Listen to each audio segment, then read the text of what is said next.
Stand up for righteousness. Stand up for justice. Stand up for truth. I truly believe that thoughts are the greatest vehicle to change. We do not care whether the cat is black or white, as long as it can catch mice. We choose to go to the moon in this decade and do the other things, not because they are easy, but because they are hard. Victory in spite of all terror. Victory however long and hard the road may be. To those waiting with bated breath for that favorite media catchphrase, the U-turn, I have only one thing to say. U-turn if you want to. The ladies not for turning.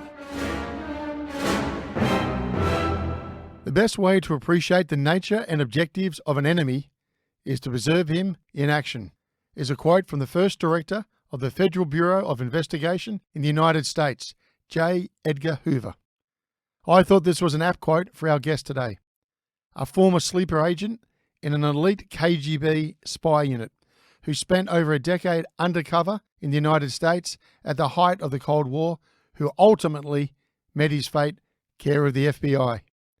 Our guest today is Jack Barsky, a long-serving former KGB spy who, during tensions between the USSR and the United States, immersed himself into American society, living a double life full of intrigue and illusion.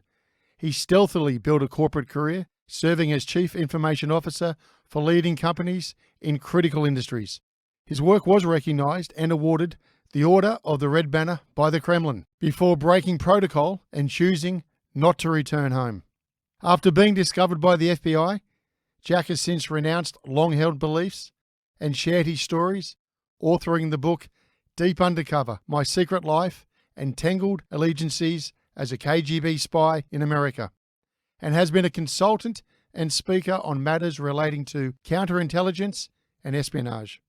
Hello and welcome to another episode of No Limitations, a show where we speak to elite, world-class performing men and women and unlock the secrets and influences that have shaped their destinies and that you could apply to your own life. For our first-time listeners from all over the world, please don't forget to follow on your preferred podcast platform and share with your friends and colleagues. And for our listeners in Germany, the United States and Canada, a big hello. I am your host, Greg Robinson, managing partner of Blenheim Partners, board and executive search firm. In this very different and personal discussion, Jack draws back the Iron Curtain and takes us into the clandestine world of international espionage. From his beginnings as a high-achieving East German student recruited by the Stasi, trained in spycraft in Moscow, and planted into the United States. We talk about the near misses and the events that transpired before coming face to face with the FBI and asking, what took you so long? So sit back and enjoy The Spy Who Didn't Come Home. Jack, welcome to the show. Hey, I'm glad to be talking with you. Australia is a dream for me to one day visit, Well, we look forward to having you down at our shores sometime soon, Jack. Jack, just to get us started, and for the people out there in Australia who don't know maybe what is happening in the broader aspects of espionage around the world, is the world at war at the moment? Okay, I would probably call it Cold War still, but it's a very intense Cold War in cyberspace. And I have some knowledge thereof because I'm well connected with ex agents, U.S. agents, FBI, CIA, and I'm also very well connected with the cyber community and people who operate in cybersecurity. So it's going back and forth. Now we know mostly about the Russians, what the Russians are doing. In that respect, I would say the NSA is pretty good at not bragging as to our capabilities, because we can put Moscow in the dark at night. Guarantee you. They can also do the same to us. So is is it more intense than it was in the 50s, 60s, and 70s? Well, it's operating on a different platform that we would think, it doesn't hurt anybody. But, the capabilities that and the information that also is being extracted that way eventually can lead to attacks that don't require bombs anymore. Okay, and imagine if the entire, and I also worked in the energy industry in the U.S. The entire electric grid is extremely vulnerable, particularly because the lines are all above ground. We are vulnerable. One would hope that, well, okay, let me put it this way. The two most dangerous countries in the world, and the one most dangerous country is actually Iran, because they are on a mission, and they don't care if they die in the process, because they know they will go to heaven. And in North Korea, not as much, because they're not as capable. But when you look at Russia, and I go back to the Soviet Union, the Soviet leadership was not suicidal. And so the mutual guaranteed destruction actually held both the West and the Soviet Union accountable for the entire world, except for these two exceptions. And there's a possibility that other Islamic countries also go down that way. So is the role of intelligence gathering more heightened? I would say not necessarily, but it's more intense, because we have the ability to use technology that, in my time, was barely in its infancy. So then, what makes a great spy? It depends upon. There's all kinds of different spies, right? Yeah. So I was an undercover illegal. So I operated as a lone wolf under an assumed identity. So there's a whole different, and I can read you the list of traits. The KGB was looking intensely for candidates that fit the capabilities that you have to have as a lone wolf. Okay, so let me read that for you. Quickness of intellect, high erudition, language abilities, bravery, focus, quick response to fluid situations, hardiness to stress, adaptation to completely new conditions of life, knowledge of several professions. So far I fit all of them, except I had only one profession. Well, now this is my favorite. Well-controlled inclination to adventure, ease of transformation, and emotional stability. So the same does not apply, for instance, if you are running counterintelligence, like the FBI. You will be working as a team, and also the ability to analyze is much more important. And you have a lot of spies that sit in offices and just work. They work for the various spy organizations, and they take what the field folks collected and prepare it so it becomes readable and understandable by the decision makers, because the espionage agencies don't make policy decisions. Yeah, they shouldn't. Sometimes when they go rogue, like the CIA has done that, but generally not. So it's I don't want to go any further answering that, because I was never recruited by the CIA or by an organization like that. I was never prepared to work on a team. I was from beginning to end. I was a lone wolf and had to make a lot of decisions by myself. I didn't have a handler with whom I could have a conversation. There were no conversations. It was asynchronous. It was Morse code for me, and secret writing in the mail for me to them. All right, let me ask you to start with then. Does one choose to be a spy, or is one chosen to be a spy? I was definitely chosen. I had no notion, not an iota of a notion, that one day I would be a secret agent. No way. That was not a dream of mine. And even if I had it, there was no way to apply. Now, you can apply to the CIA and the FBI, but you could not apply to the Stasi or the KGB. They were recruiting, period. So you're born in East Germany. Yes. Your father was an ardent Marxist-Leninist. Is that fair enough to say? He did a good job pretending. And I thought about this, and I came to the conclusion that there was a lot of pretending because, he needed to appear to be that way to have a career. Okay, so when he became a principal of a middle school, and with that came some privileges. We had very good living quarters as a family because both my parents were teachers, and they were well paid as well. So the reason that I'm now convinced he was pretending, because one time he blabbed. He shouldn't have done this, but he had considered putting an antenna on our roof that was able to capture West German television. We lived in an area that was called jokingly the Valley of the Clueless, because without that big antenna, nobody could watch West German television. And when you put that on your roof, the Stasi would knock on the door, and they would tell you to take it down. And then you would be, the Stasi would follow you for, what other possible bad things you might be up to. So he shared that with his wife and me, and he said, "Well, I thought about it, but no, we can't do that."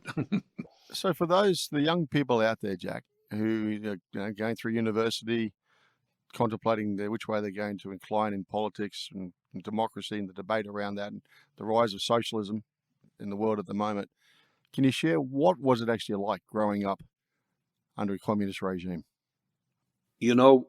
While I was growing as a child and as a young person, I didn't think it was so bad. However, if you took somebody at the same time who was maybe living in the UK or Australia or the United States and put them into our country, they would have cried every day because we were very poor. We didn't have good food. Malnutrition was prevalent, and our medical system was horrendous. I grew up in a village where we had one doctor, and I remember this guy because he inflicted a lot of pain on me. Wounds were treated without anesthesia. Oh, really? And teeth were drilled. I had my teeth drilled into adulthood without Novocaine. We didn't have any. Right. Listen. I also once was treated by a KGB clinic. I had a wisdom tooth problem, and they didn't use Novocaine to pull the teeth. They used benzocaine. My God, it was so painful. and that was the best they had to offer. I mean, it was pretty darn terrible. But the one thing that was good about growing up, it was very safe. I grew up in a police state. There was very little crime, and parents had no problem letting the kids out and play even in the dark. I have no knowledge of any friend of mine or somebody I heard of being victimized by a crime. And the other thing is, I just want to talk about the indoctrination, that started with kindergarten. Yes. And it was very systematic. Indoctrination didn't just happen in school. It happened in the various organizations that you could join as a child and as a teenager and so forth. But it was on the radio, on TV, in the arts, in literature. That there were, and some of the books that we read were really well written. They were written by very by honest Marxist Leninists. And when you get all of this together, not just like the intellectual side, when they say, well, this is what Marx has taught, and this is what Lenin has taught, that's not enough. The emotions have to come with it. And we were, I mean, my generation was intellectually and emotionally 100% convinced that Marxism, Leninism was the future of the world and the only way to go. What about as the individual? Individual? You're all the same in many regards, are you not? Yeah, the If you have collective. ambition, you can only go so far, can't you? The collective was valued over individualism. However, there was competition. Okay, so in school, particularly in high school, if you did well, then you had some privileges. Particularly in college, when you had better grades, you got a better stipend. You got more money. And I, at one point, received a national scholarship that was totally elite, but it was limited to 100 concurrent users in the whole country. And my stipend went from 200 marks to 450, which that kind of money I didn't know what to do with because there weren't too many good things that I could buy. I do know a little bit about Eastern Europe, and I've been through there quite a bit during my life. The value on education that is placed is a lot different to what I've generally seen in the West. What is that? Correct. Too generous to comment? The focus. There was a lot of focus on hard science. As a matter of fact, I have a copy of the curriculum of my high school senior year, and science and math was half the curriculum, and there were no electives. For instance, in math, we had what would be considered somewhat advanced calculus in high school, and again, there was no exception. And some people failed. As a matter of fact, when we started the class that started studying chemistry at college, there was 80 people. At the end of the first year, there were only 60 left. Yeah, right. Because the other 20 couldn't handle it. So it was hardcore. There was a little music, there was a little art appreciation, and there was gym. And then there was planned indoctrination, one civics lesson, and in history, there was indoctrination. Of course, literature too. We read some books that were just like infused with communist ideology. And are you being watched on a regular basis, do you think? I would think that because of my proven abilities already in high school, that so you're a standout student. I just looked at my the final report card. They were all A's, not a single B. And nobody else in that class. And we were like, the top 10% of the students. Not everybody went to high school, only the quote unquote elite. And that got me, it gave me the ability to choose my university.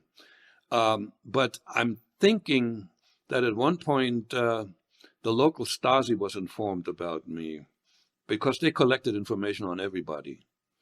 And it turns out that one of my classmates actually was already a collaborator with the Stasi.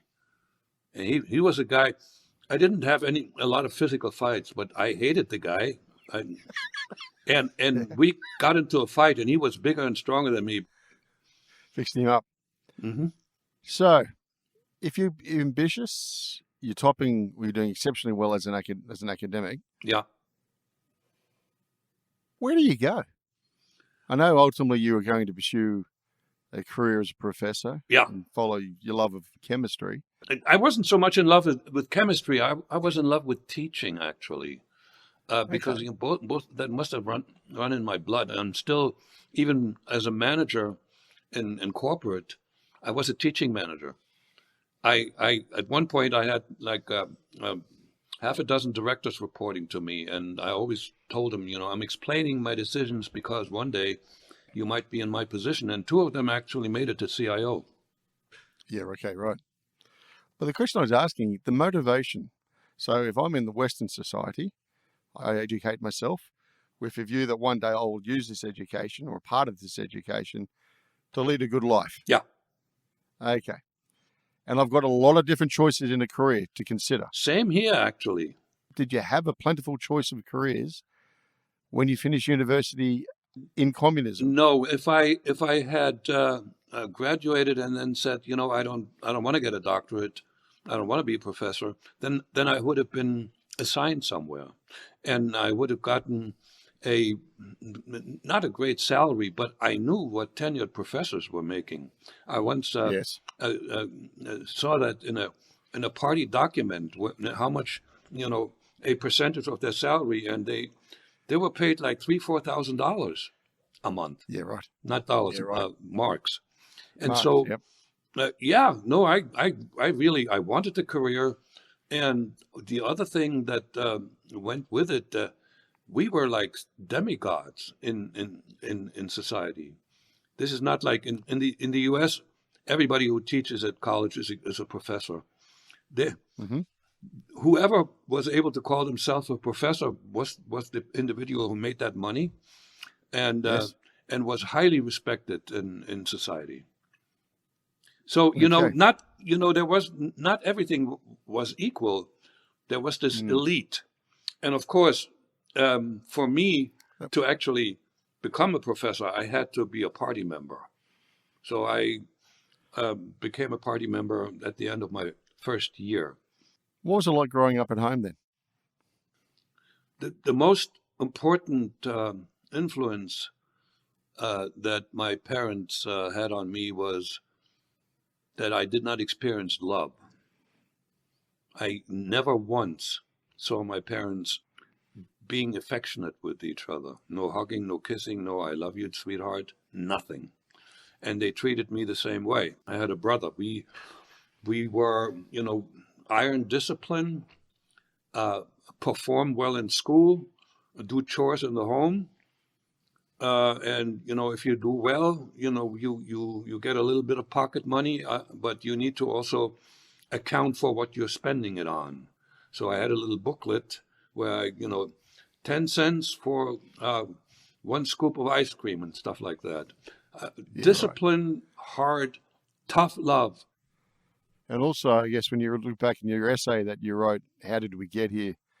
The Road to the Age of Unreason, I think you mentioned that you're driven pretty much as a young man by the power of logic and reason. Yeah, except that there's one exception when we're talking about the ideology. I mean, we were taught that Marxism and Leninism were on par with science. We had a class in high school that called the Scientific Marxism-Leninism. And, there's logic within the Marxist construct, but it's false. But other than that, the logic really was applied very well and appropriately when it came to sciences and math. So, yeah, of course I had feelings, but my feelings were like immature, not well developed. So you go to university. Mm-hmm. Were you doing well at university? I partially because I was one of the smartest, but I wasn't necessarily the smartest.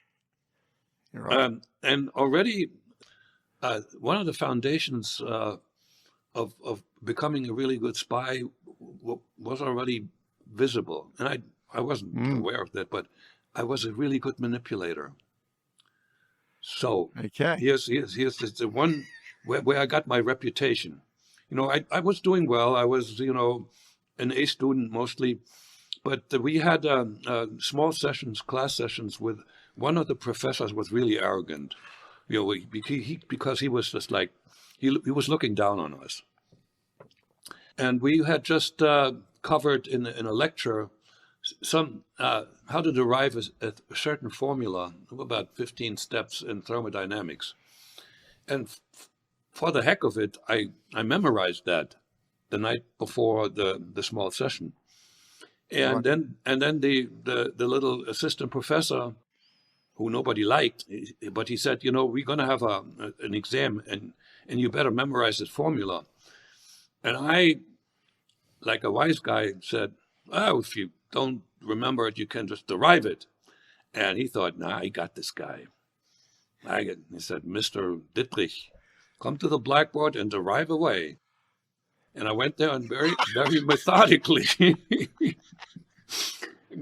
did exactly that. And that, I mean, my fellow students, they were grinning and because I showed them up. But what he took away from that was that I was an exceptional student. And he shared this with the other guys that, that taught different parts of chemistry. And we had things that they called colloquium, I think, where like a group of 3 would have a verbal exam, would go and talk to the professor about whatever. The result of my performance was that I always was the third to be asked, and I always got the toughest question. And I tell you, there were many times when I wouldn't have had an answer to the easy questions. Yeah, interesting. So, so I created a reputation, and I was very ambitious, very ambitious, and very, very convinced that there was no limit to my rise through the ranks. Okay, so stand back, and I'm thinking if I'm going to make an approach to you from a spy approach, right? Mm-hmm. You're a classic, aren't you?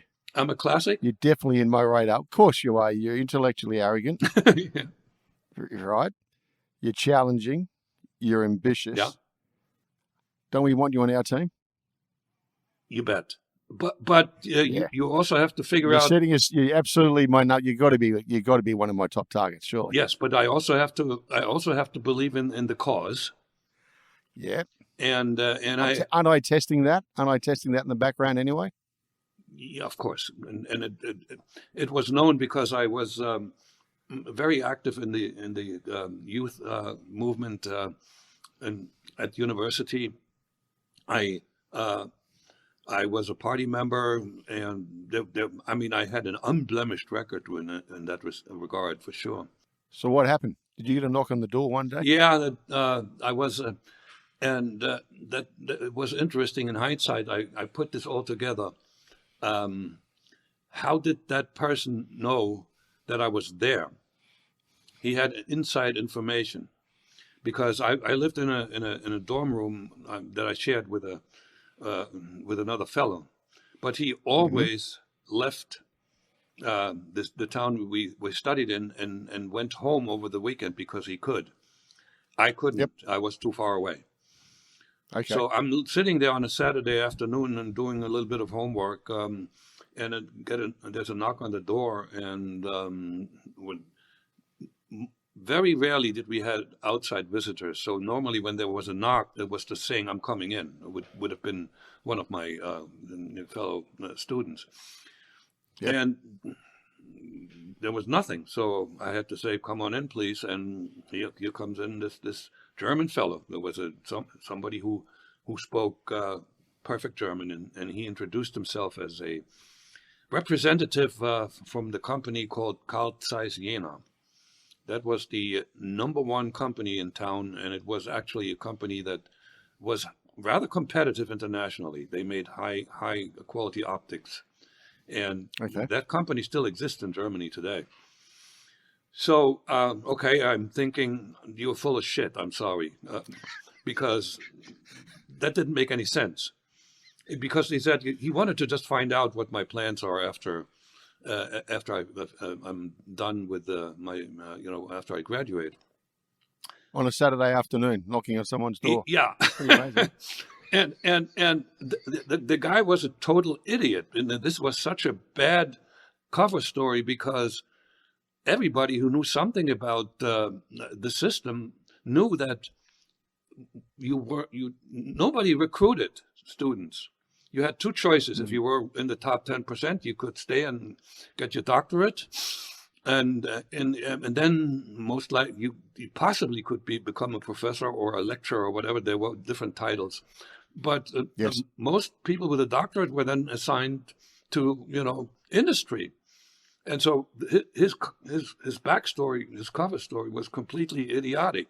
So I immediately thought Stasi. It made sense because he spoke German. But I played along. We did a little small talk, and then maybe 10 minutes into the conversation, he did a 180, and he said, "You know what? I have to admit, I'm really not from Karlsruhe. You know, I'm from the government." Oh, right.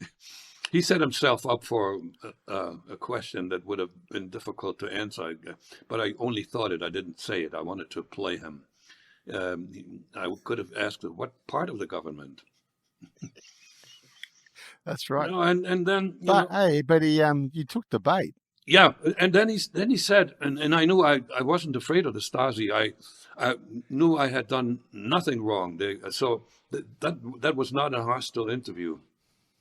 And he asked the question, the crucial question that he came to ask: could you picture yourself one day working for the government? And so I gave him the answer that he really liked. I said, yes, but not as a chemist. So we communicated between the lines. So Yeah. Okay. I gave him an answer to the question that he didn't ask.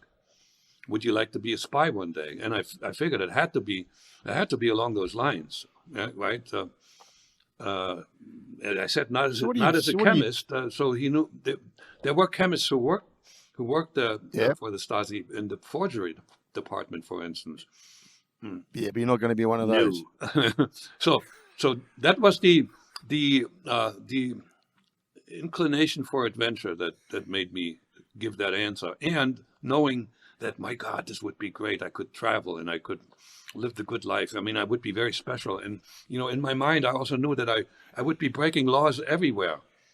And I didn't like the law. I was always a contrarian, and I didn't like to be told what to do and where to go.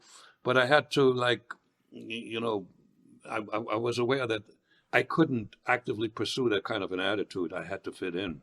But inside, I wanted to be free. So, Jack, I work in the world of executive search. Yeah. We've got to make approaches all day long to the leaders in business or in society. But they've also got the challenge themselves. They've got to bring in the future leaders. I'm interested in how you were courted through this process. So you're speaking at riddles between each other, inferring stuff. Okay, yes, I'll come on board, but not as a chemist. Right. Potentially. What's next steps? Well, the next steps, he invited me to lunch, which is the German version of dinner. You know, a good meal, and always a glass of beer at the best restaurant in town. And when I showed up there one day, he was sitting at the table, and there was another fellow at the table, and he got up and walked towards me and said, "Come on. This is, by the way, this is Herman. We are working with our Soviet comrades." And then he said, "I got to go." And so it was me and Herman. Okay. And so I knew that I was with the KGB. Man, that... So Herman is a handler? Yeah, he spoke with a Russian accent, and he was a local agent, sort of like he played a similar role to the role that Putin played when he operated in Dresden in East Germany. You know, liaison with the Stasi, some recruitment, and some minor tasks, but certainly not hardcore espionage. Okay. So and Herman and I met informally for like 18 months. So he just like really. What's this on every couple of weekends? He analyzed me, and here's what came in handy as far as our interaction. Since I did not have a close relationship with my father, I mean, I never had a father-son talk with him. He just he was useless as a father, other than disciplining me and occasionally hitting me with a belt. Right. So here's a gentleman who is a few years older than me, maybe 7, 8, 9 years older. Yep. And he became a father figure. So I shared everything that was in me with this guy. Everything. But he's preying on that, isn't he? Well, that was... He's manipulating you just as much as you manipulate others. I don't know if he's manipulating me, but he gets to know me really well. He's not going to be your best friend, is he? I think, yes. because Is he or as not? a handler, you want to be the best friend, a friend of the person that you're handling. You got to give at least the impression, and that means you have to be genuine. Yeah, okay, so that's the forgery of trust. Yes. Okay, Yeah. all right. That was important.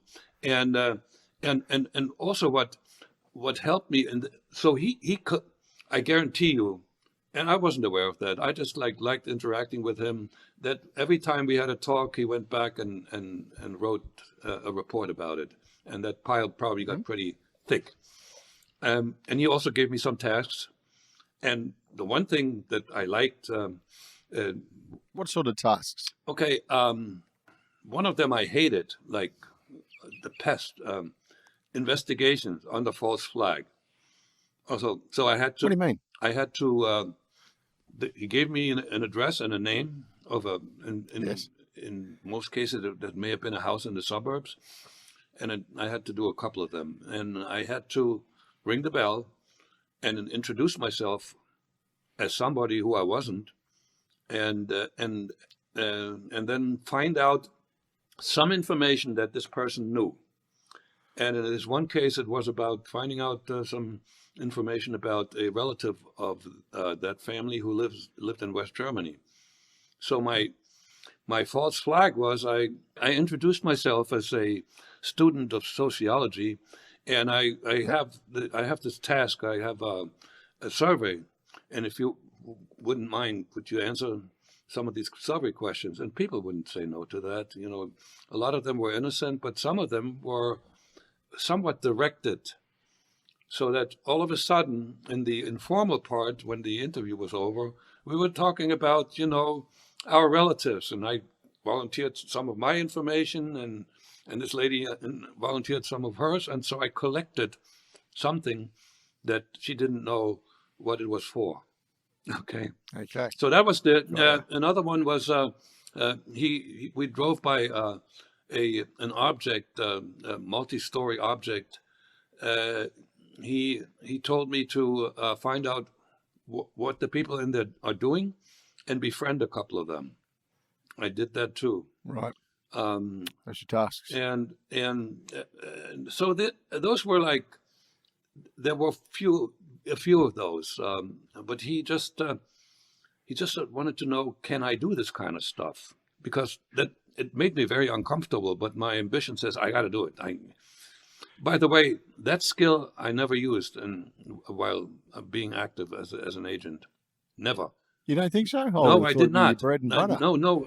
You can't appear on the false flag if you're an illegal, because somebody might find out who you really are. Okay, so courting goes, what'd you say, 18 months? Yeah. With Herman? With Herman. All right. When does D-Day come along? D-Day? Decisions have got to be made. Yeah, decisions have got to be Okay, made. yeah, about well, which step? At that point, he probably had shared his analysis and all the data that he collected with headquarters in Berlin. Yep. And they decided, well, we want this guy. And so I was sent to Berlin without understanding, without knowing, anticipating that I was going to be recruited. I was sent to Berlin for sort of a practice trip. And in Berlin, I had another handler. I forgot his name. I never worked with him beyond the 3 weeks. So he gave me some tasks, and he gave me some literature to read that I could read in the privacy of a hotel room. And him and I talked about what it would be like. And again, you know, there was the debate was dangled in front of me. And then the very last day of my being in Berlin, he took me to headquarters, which I only knew was headquarters for the Soviet Army, but the KGB was there too. When the KGB was very secret, you know, you wouldn't know where they were. I was led into an office that was decorated with some revolutionary pictures and the bust of Felix Dzerzhinsky, the founder of the Cheka, the forerunner of the KGB. Yeah. And behind that desk sat a very unimpressive short man. And he spoke only Russian. He didn't speak German. And clearly he didn't speak English. At that time, I wasn't able to speak English anyway, but he didn't speak German. So I understood enough Russian to get what he was saying. It was all revolutionary small talk, cheering you on.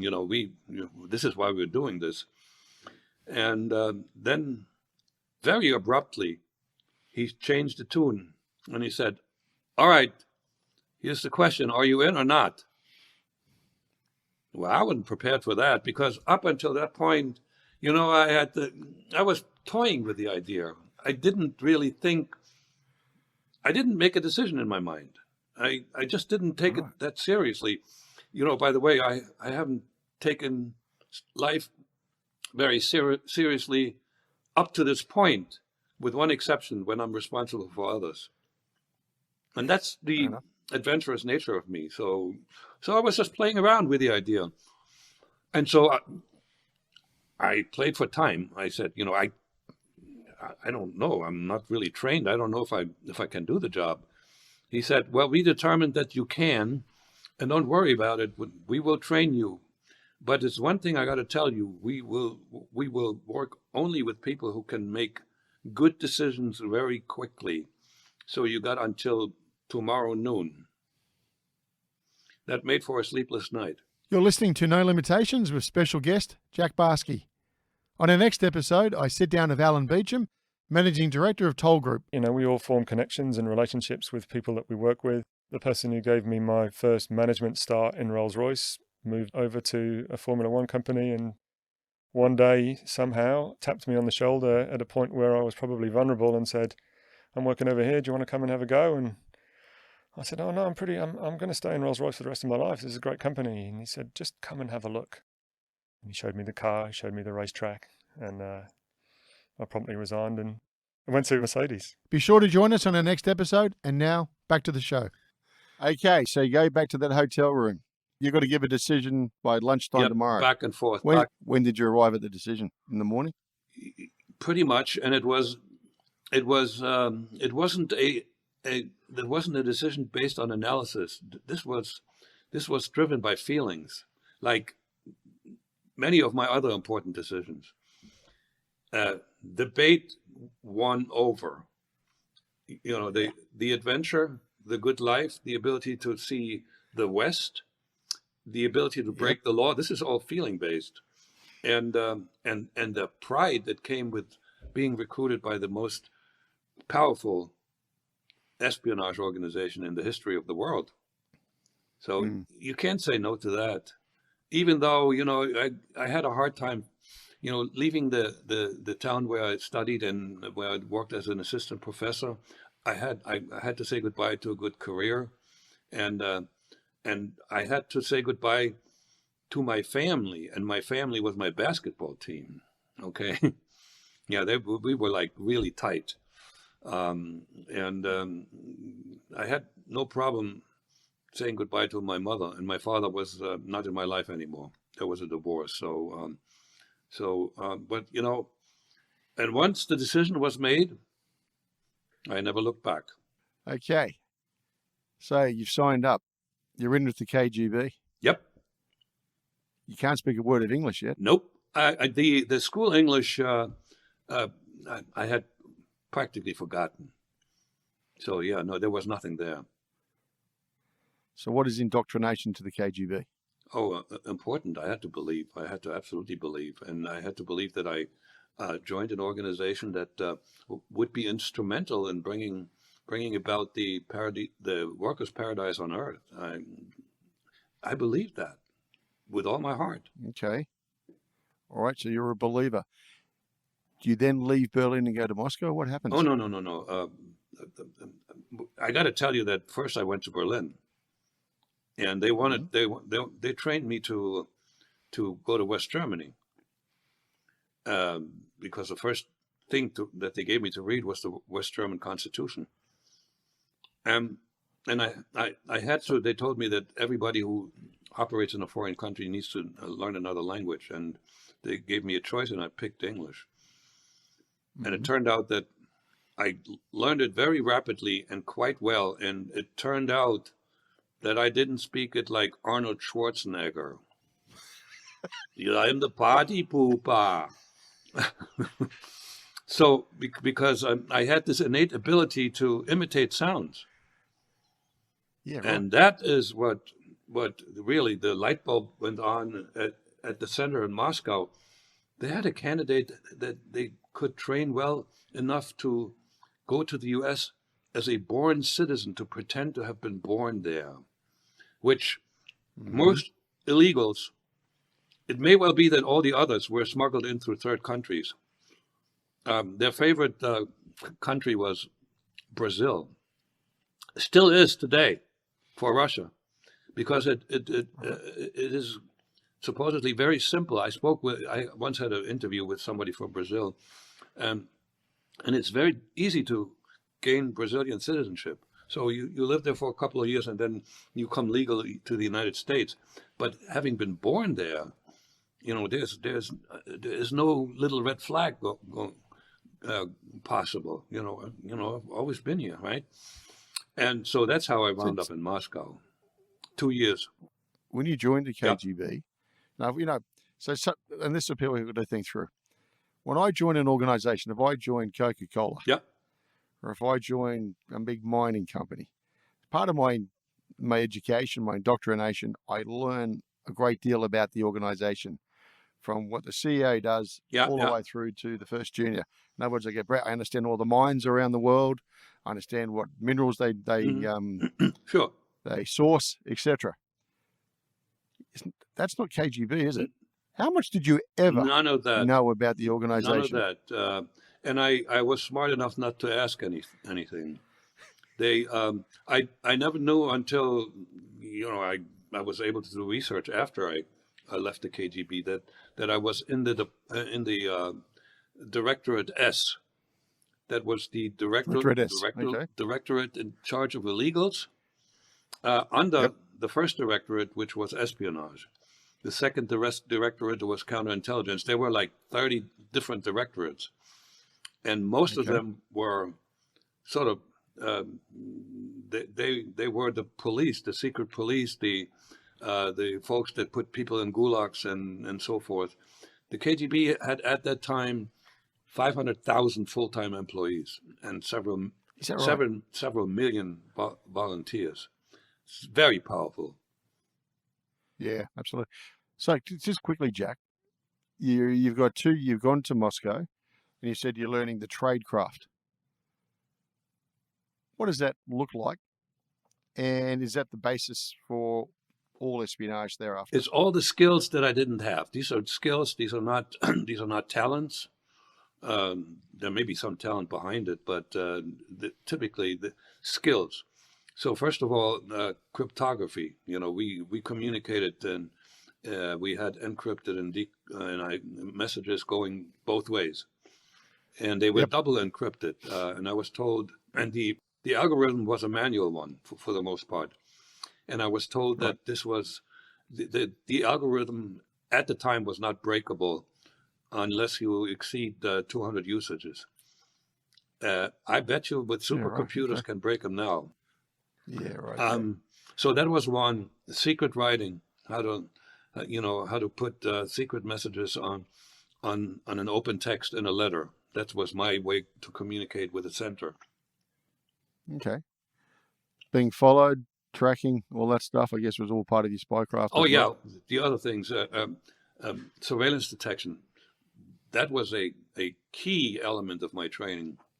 We did a lot of practice runs in Moscow. Fundamentally, that is you going out into the city. You have to do it in a city, and then it was always required to spend 3 hours going from one place to another, taking different means of transport. Oh, 3 hours, is it? 3 hours is the sort of the time you went to. Was hardcore. Yeah. And it is hardcore. And the whole idea was to find on this route connection points. In other words, where when you are being observed, somebody has to be right close to you. So otherwise, I could, when I'm out of sight, I could do something and hand a piece of paper to somebody, brush pass, that's called, or make a signal or something like that. Somebody has to be has to have me in sight, and so the team, and they used Teams, and they used they changed articles of clothes, some other things that they may have carried. How long was the actual program for, Jack? End to end, from starting in Berlin until I was dispatched, about 4.5 years. Yeah, 4.5 years of training. How intense is it? There was a lot of self-study involved. There wasn't a whole lot of interaction. Like my English, I did English every day, including phonetics exercises, listening to radio stations. Is that off your own initiative? Yeah. Okay, so a lot of this whole thing is based on one's initiative. Oh, isn't they knew they had a self-starter, and clearly I didn't know what kind of skills they were going to teach me. The tradecraft that they brought to me, but then there were these other things that they gave just a headline. So like you need to expand your knowledge of the arts. Did you know, Jack, that if you were going to choose English, that your chances were you're going to be sent to the US? Yes, earlier on? Oh, absolutely. That when they interviewed me in Moscow to determine whether I had what it took to perfect my English enough to actually do the job that they had in mind, and that was the United States for sure. So during the program, do you see anybody else in terms of other students? No, and I had no social interaction with anybody in 2 years, which gave me great confidence that, God forbid, I wind up in jail, I probably would be able to survive. Yeah, and no one would spill the beans on me. Right. Okay. Did you ever know your boss? I don't believe so, because my liaison was a young fellow who was roughly my age, so he couldn't have been my boss. No. So when is the decision made? Time to be dispatched? There was a bit of a hiccup because I was my first trip to an English-speaking country was to Canada. And I spent 3 months there to just like get acclimatized and get a feel for what it would be like in the United States. But the major task I had there was to acquire a birth certificate in the mail for one Henry Van Randel. They knew that Henry Van Randel had passed away at an early age, and they knew where he was buried and where the records were kept. So I sent a request. Please send me my birth certificate. I'm Henry Van Randel, and they knew they had enough information about the parents. So these are my parents, and I passed away, right? Slip of the tongue, and I put in a money order because there was a fee, and it took forever. And I waited and waited, and I was in Montreal. I was supposed to go to Toronto and some other cities, and I got really impatient, and I looked them up in the phone book, that office, and I called them, and I yelled at them. I says, "What's the matter with you? You got my money. I want my birth certificate." Well, within 3 days, it came in the mail, and I went like, "Yes!" And then I opened this thing, and there was a birth certificate for Henry Van Randel, but in big, bold red letters, it was printed across, deceased. So here was an individual who died quite a few years ago, and he's asking for his own birth certificate. What's wrong with that? That was the first time I should have been busted. Okay? Yeah, absolutely. But apparently the American could have been the FBI informed Royal Mounted Police, I mean counterintelligence in Canada, and they did follow me, but it took them too long to get this going. So, and I know that they did follow me because the FBI, after I was all clean with them, they showed me the police sketch that was made based on the interview of the caretakers of the small hotel that I was in. So and I was told they followed me on my trip. I should have left right then and there. Instead, I said, "No, what? I'm not done. My God, I have some other things to do, and I have to prove to myself that I pass as a Native American." So eventually, I did that and pretended to be an American in a bar, in a Canadian bar that was across the river from Detroit. And I acted like an American, and I said, I was talking to an American, and I said like us and we, and comparing us to the Canadian, and the Canadian beer is better than ours, and he didn't blink an eye. So I at least I had one success, but I should have been captured, wasn't, and I made it back to Moscow. And then they went with Plan B, and now I had to study Portuguese and read about Brazil. So the plan was to smuggle me in through Brazil, right?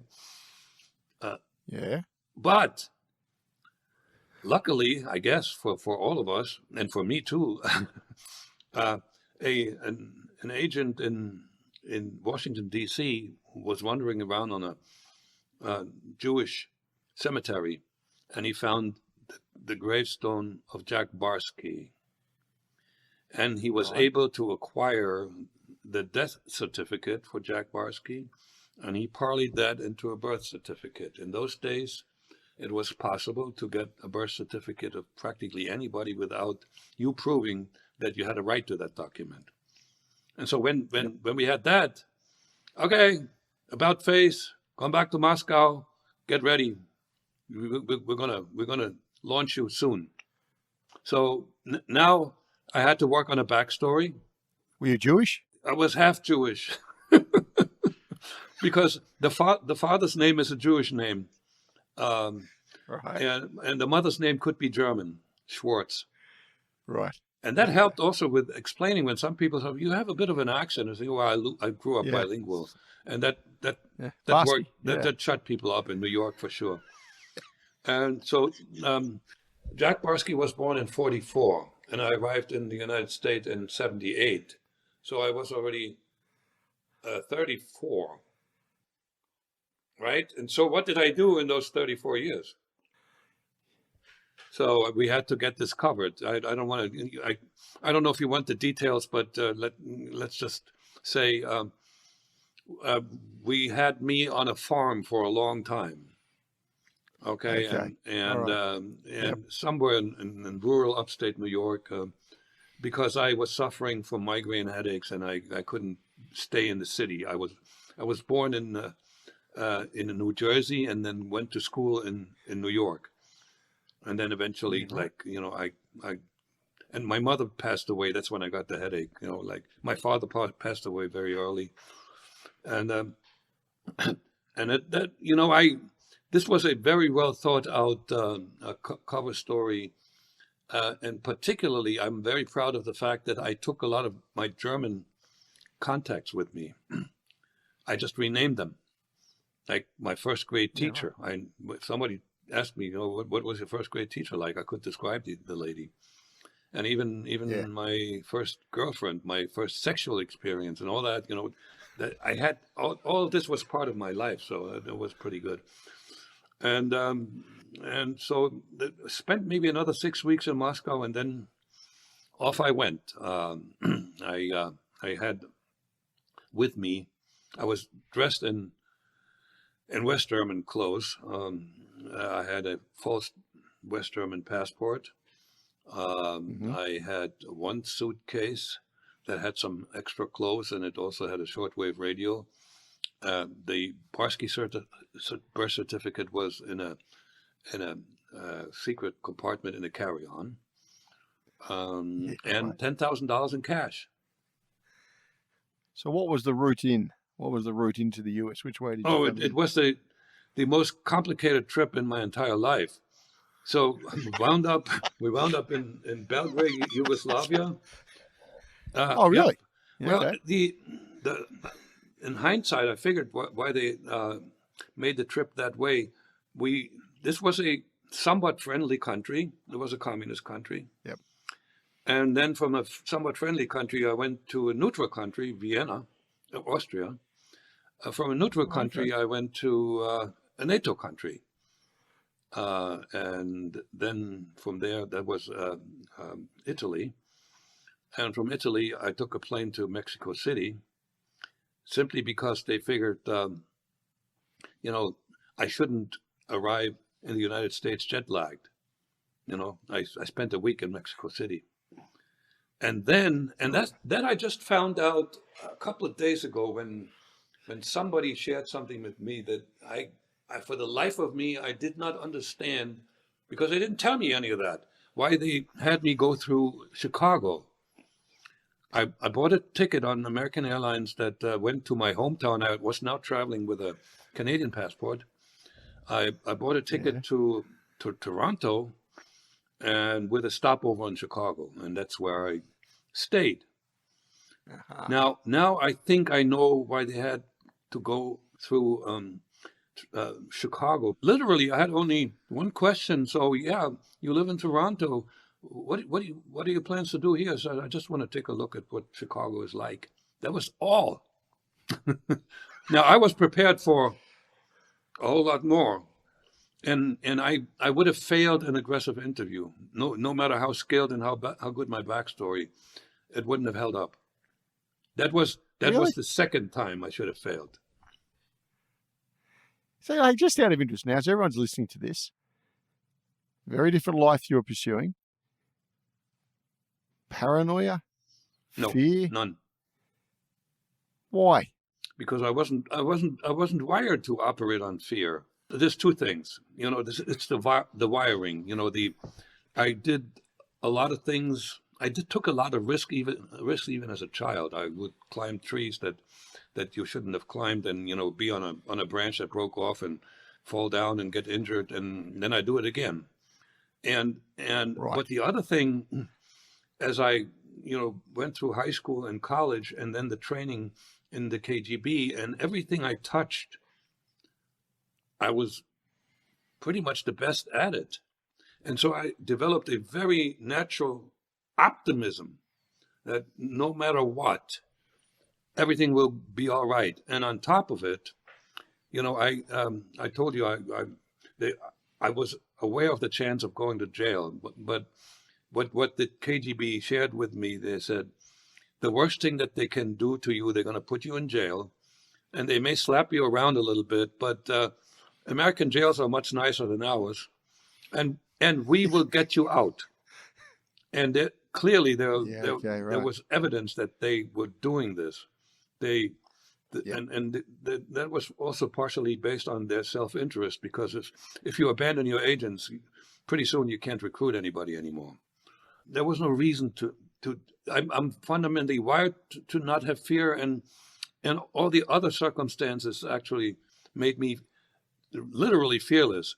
I was more afraid of my ex-wife than I was to be an illegal in the United States.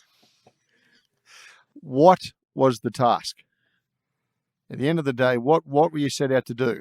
The task that they gave me was the only one that I knew. And what they were telling me, first of all, the first one I knew was establish yourself as an American and acquire the right documents that will make you an American. The birth certificate wasn't enough. Now, you could get on a plane. Those days, you didn't have to show anything. You at a hotel, most hotels wouldn't ask you for anything either. But in order to become an American, I had to have an identity document, and it still is today, a driver's license of the state where you live. And then in order to have a job, you had to have a social security card. And those documents, we were focused on those. And then when I had all of those, go for a passport after you have a job. Okay. And this is where the idea of becoming rich actually could have become reality, because the whole idea was, with that passport, relocate to a European country that speaks German, Austria or Switzerland, and open up a business. And the KGB had plans to funnel a bunch of money into that business. And within a couple of years, I can repatriate that money, show up in the United States, move to Washington, D.C., and join a country club that is next to the Pentagon or closest to the Pentagon. I would have been an incredibly dangerous agent that way, because that would have set me up to mingle with people, the so-called ruling class, the rich, the government officials, and so forth. Well, I failed to get the passport. That was the third time I should have been busted. And this is, you're laughing, and I'm laughing about it too, because I made that was based on a mistake that I made. I was advised to go to the passport office in person. That was bad advice. I don't know why they made me do that. I could have asked for a passport via the mail. So I showed up with my driver's license, with my birth certificate, and the filled out application. So the clerk took it all, and I went back, wait a little bit, and then he waved me to his counter. And so here I got to tell you where the mistake was. The application had a number of questions, that had to do with when you were born, where you live and all that, address. Mm-hmm. And then one question, what do you do for work? That was mandatory. And another question, what are your travel plans and when are you going there? That was optional. So, and this is the really bad mistake I made. I honestly wrote messenger, because at the time I worked as a bike messenger. Okay. But nobody, if I write bike messenger, that was probably still not good enough, because nobody knew that bike messengers were paid on commission. I got half of what the company got, which was a decent living. I could live independently. I didn't need any money from the KGB anymore. Okay.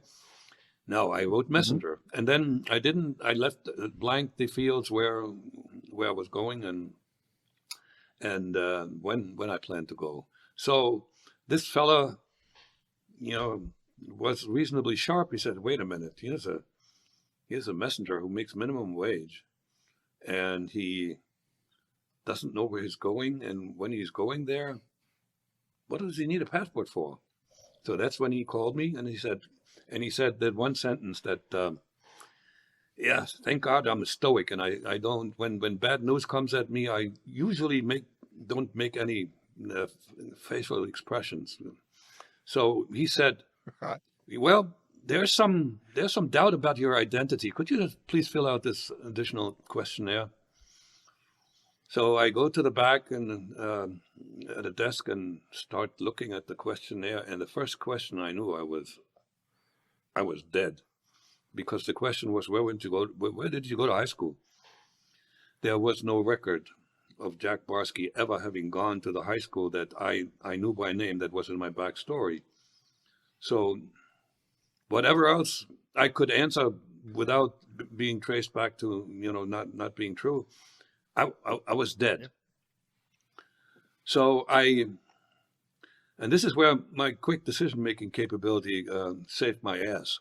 I went back to without thinking, I went back to the counter and I started mumbling, and then I started cursing out loud, and I told him, "I don't need this shit here, you're bugging me." And I grabbed the documents that were still in front of him and walked out. Now, the lucky part of this is, assuming that the guy remembered my name, he forgot to tell the authorities, and maybe he didn't remember my name because, again, I should have been busted. So that's number 3. The Keystone Cops of espionage. So, how many other illegals do you think were in the States at the time? Well, I do know, and this is information that came directly out of the KGB archives, which was smuggled out by an archivist who copied a lot of notes, handwritten notes over the years, and wound up giving them to MI6. So this is verified information. And in the late 70s to mid 80s, they trained 10 of us, exactly 10. I know what happened to one of them. He wound up in New York like me, and he had no task. The only task that he had was to just live in the United States as an American. What? So just to watch and understand how Americans think. And I'm going to explain now what the major task for me was exactly that, except they didn't tell me that. And according to a friend of mine who used to be counterintelligence FBI, he is not aware that any other illegal had tasks like me, because they did give me some tasks. And that was probably the reason that I must have been a standout, because everybody else whoever was there lived like an American. Nothing else. The reason that it was important to them is, during the height of the Cold War, there was a possibility that the U.S. and the and the Soviet Union would break off diplomatic relations. In which case, because most, if not all, the KGB spies were diplomats at the UN and in Washington, D.C., and we would be the only ones left over. Now, I wasn't told this, and I was not given any instructions as to what would have to be done in that kind of an emergency, but they certainly would have given us something to do, and that something probably would have been rather dangerous. Was the task always to be there for a long period of time? There was a hint that it was not made explicit, but I was under the impression that we were looking at a 10-year time frame. There was talk about me eventually going back home, but not leaving the KGB, but doing some short-term tasks, courier or maybe specific recruitment or something like that, but not establishing yourself as a resident agent. And that sort of makes sense, because they must have known, or at least guessed, that if I was really successful at the task to become an American, I eventually would become an American. And that is the truth. But it wasn't within 10 years. It took a little longer. But I successfully became an American. So that was roughly the 10-year time frame. But when they called me back, when they figured there was an emergency situation, they thought the FBI was actually working my case, and the case for every illegal. But then, because my colleague, was also called back at the same time. So when they called me back, who gave you away, or how were you picked up with the FBI and figured you out?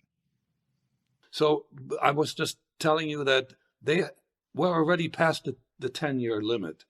It was already 10 years and 3 months, and there was no indication that I would go back in a non-emergency situation. So I was actually too valuable, and they had also given me a task to collect some technology, buy some technology, and give it the stuff that was on the do not trade list that couldn't be sold to communist nations. I couldn't find any hardware, but I stole some software, because I had access to original software when I was working at MetLife. The security precautions were non-existent. Okay, because you'd built yourself a career in technology after finishing college. That's right. Okay. Yep. Okay, so you're doing that in 10 years, 3 months? And they're saying, come back. Bam. it was we had a signal system. There was I had to tell the KGB the route I would take going to work, and it was roughly about a 10-minute walk to a subway station, and the signal spot was a steel beam supporting the elevated portion of the A train that went to Manhattan. And this is it was still like pretty dark. It was in December, middle of December. I make my way I'm still a little bit sleepy. It was maybe 7 in the morning or 6:45. And routinely I look at that spot and bam! That the thought that popped into my head, and sorry for the curse word, but it makes it clear how it hit me. I say, oh shit. Well, that was totally unexpected because, all this, the things that I did to find out whether somebody was actually investigating me indicated there was no danger. And again, I had some really clever things that, for instance, I would have known if somebody had gone through my apartment, guaranteed. Because I had a drawer that had an overhang. It wasn't flat. You couldn't see from above that there was a little gap when it was closed. And if you opened the drawer and you didn't close it exactly to have that gap at 8 millimeters, I knew you were there. And I think even the best searchers would not be able to find that. And I also placed the radio at a certain distance from the edge of the. Somebody may have just looked at the radio and stuff like that, and I knew the frequency exactly that I had dialed in. So anyway, no sign whatsoever. So I just I went numb for a while, but my stoic self took over, and I went to work. I couldn't. Hold on. What did you see at the subway station? It was a pretty big red dot, the size of my fist, that was screaming at me. That was the emergency signal. By the KGB? Yeah, somebody went there at night and put that signal there. Yep. And it must have been really late at night because, there was a lot of traffic in that area. And it must have been when in between trains where there were no trains coming for 20, 30 minutes. Poor guy. I don't even know. I don't remember how high up it was, but it must have been reachable from a person without a ladder or a footstool, something like that. So that signal says what? Time to return? Activate emergency procedure. We had a prearranged emergency procedure. At one point they had given me in a dead drop operation a bunch of, I don't know if they were real or forged, 2 Canadian documents, a birth certificate and a driver's license. And I hid this in a special location in a park in the Bronx, north of Manhattan. And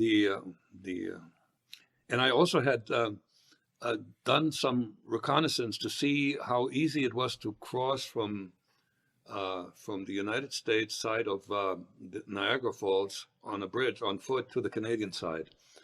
And I found out, you can go there and nobody would ask for identification.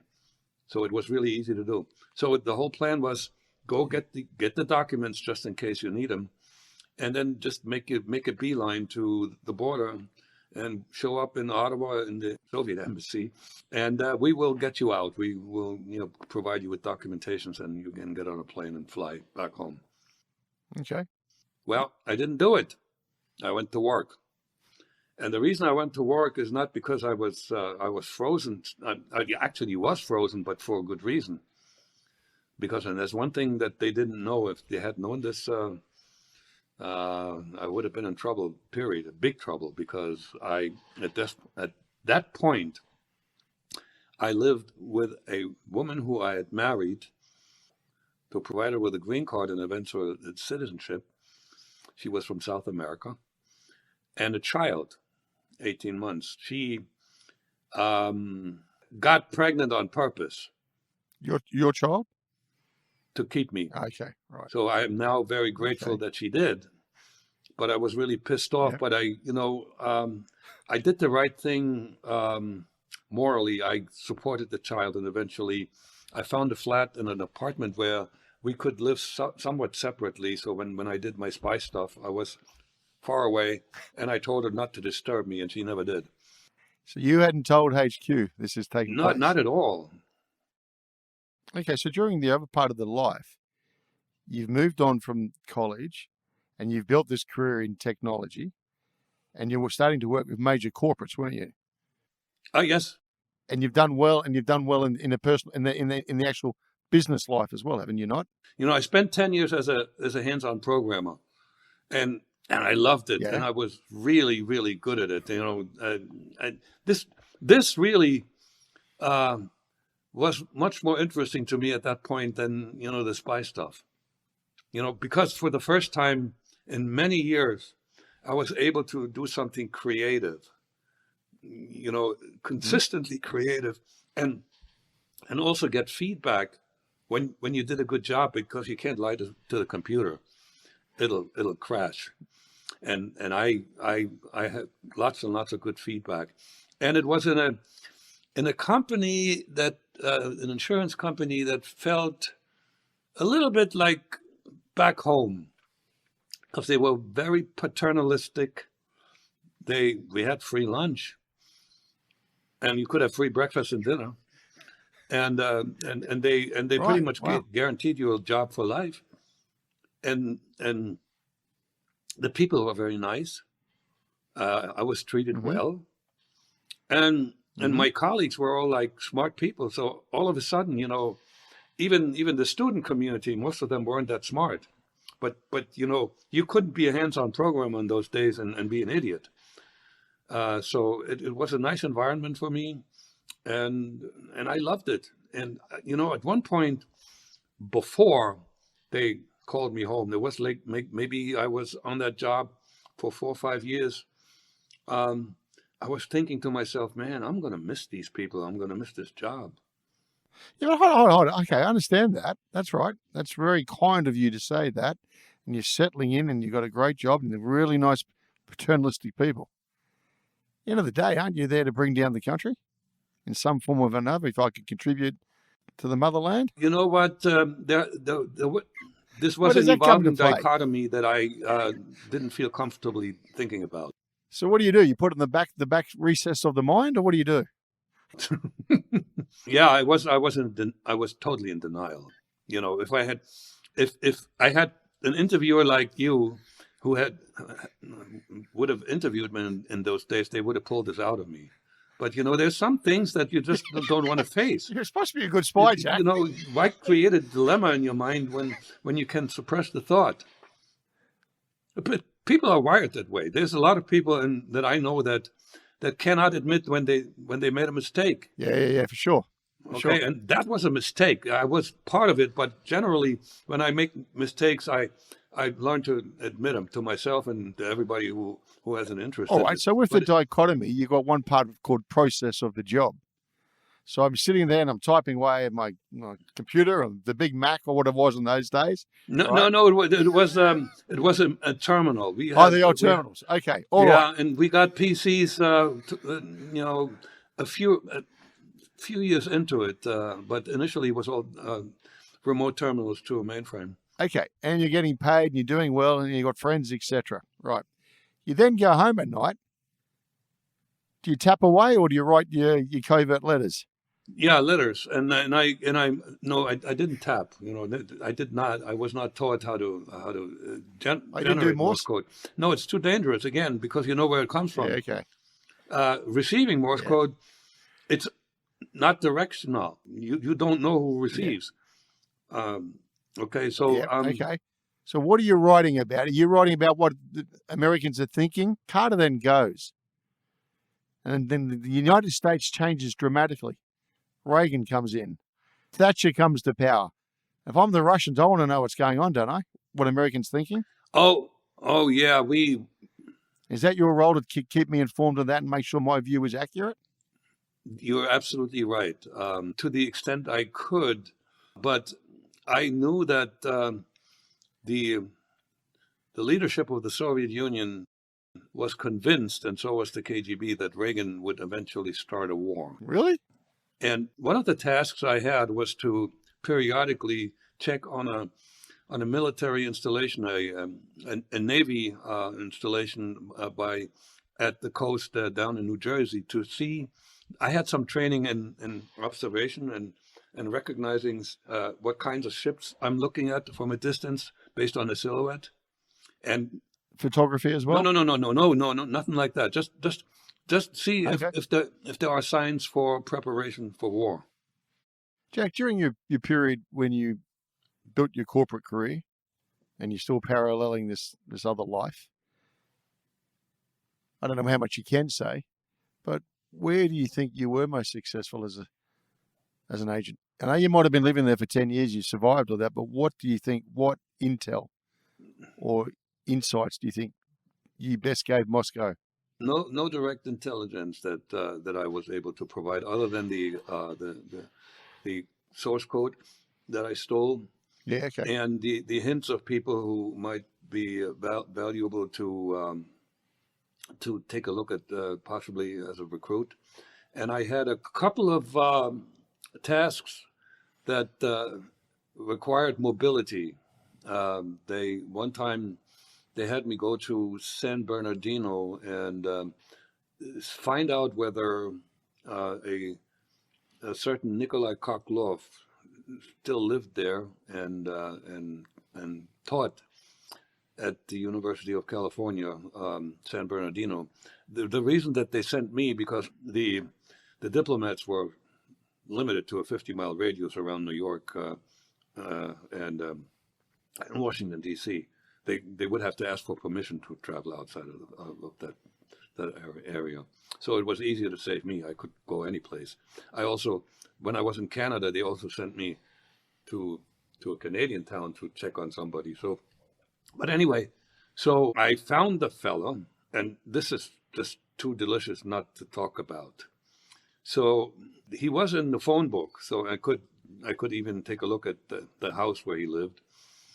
But now I also wanted to find out, does he still teach? Yeah, right. How do you go about that? Again, there was no Googling the university, so that this wasn't public knowledge. So I went on the campus and I was walking around, and in one of the hallway, I'm getting to the very end of the hallway, and there's a sign on the door that says Professor Koklov, teaching psychology. I'm looking at this and I said, wow. And as I'm staring at that nameplate, the door opens and some fellow comes out. A few months, maybe weeks later, I was watching late night television, and that very guy was given an interview, and he confided. I don't know if that was the first time he admitted it, that he at one point was a member of the KGB and he defected. Aha! So this is what the delicious aspect of all of this is. There was a moment, and I found later, much later, that he was in absentia. He was convicted to death. As we say, was he there to be taken out? Yeah, right. The reason that they sent me there, they must have had some plans that they eventually dropped, because he died in natural death. But there was this delicious moment where an active KGB agent is looking in the eyes of a defector who was convicted to death without either one knowing it. He didn't know and I didn't know at that time. There's all these weird moments in my life that couldn't have happened if I had chose the profession of chemistry professor. Psychologically, how you balance it. Was it just one big game? I told you that there came a point where that spy stuff got on my nerves for two reasons. Well, okay, so when you have a job in information technology and you're good at what you're doing, you work more than 8 hours. you work overtime, you work weekends, because you like what you're doing and you're good at it, and that also gets you promoted and gets you more money. And there were night calls, so that spy stuff just like really got on my nerves, And I was also under the impression that I had failed at my mission. Because they never told me what was really important, and they never told me anything of what they appreciated. Now, there was mitigating circumstances because in my 9th year, I had been given the decoration, the Order of the Red Banner, which was handed out by the Central Committee of the party. The highest levels of... Where does the Order of the Red Banner stand, Jack? It's the second highest. It comes after the hero of the Soviet Union. Okay. And another irony here that was accompanied by $10,000. Now, here's the irony: here's an organization that wants to defeat the country whose currency you use to give praise to one of your agents. They knew we couldn't do anything with stupid rubles. There wasn't much you could buy in Moscow. and at the time, I also suppressed thinking about this irony. This is all stuff that when I was able to honestly look back at my life and come to terms with who I was, what I thought, what I didn't think. So because I needed to come clean with myself, I didn't want to have anything hidden left in me. I just said mich, that's German. That's like an absolution, isn't it? Sure. And also, if you run around with buried thoughts and buried thinking, that's a recipe for being miserable. And I'm not miserable. All right. So if I gave you a phone call tomorrow and said, look, what is it, the FSB now, not the KGB? Yeah. All right. Jack, I've got a great job for you. Before you call it a day, I want you to come in and run the next program for us at the FSB. I know you wouldn't. If but you if I offer did say me $100 million, I wouldn't do it. I never did it for money. No, but the question I'm asking you is this: if you're going to give advice now about the functionality and performance, is 10 years too long as a sleeper? Is it too long to put something? Because you're starting to unravel, aren't you, near the end? You're losing sight. Well, so... I'm inching towards the end, but the end really was provided by the love for my daughter. So it was still a personal decision, but I'm inching towards the end. Yeah. Let's say Trinity. Let's, for argument's sake, Trinity is not in my life, and the Soviet Union goes down. Yep. And the Russians say, "Come on over."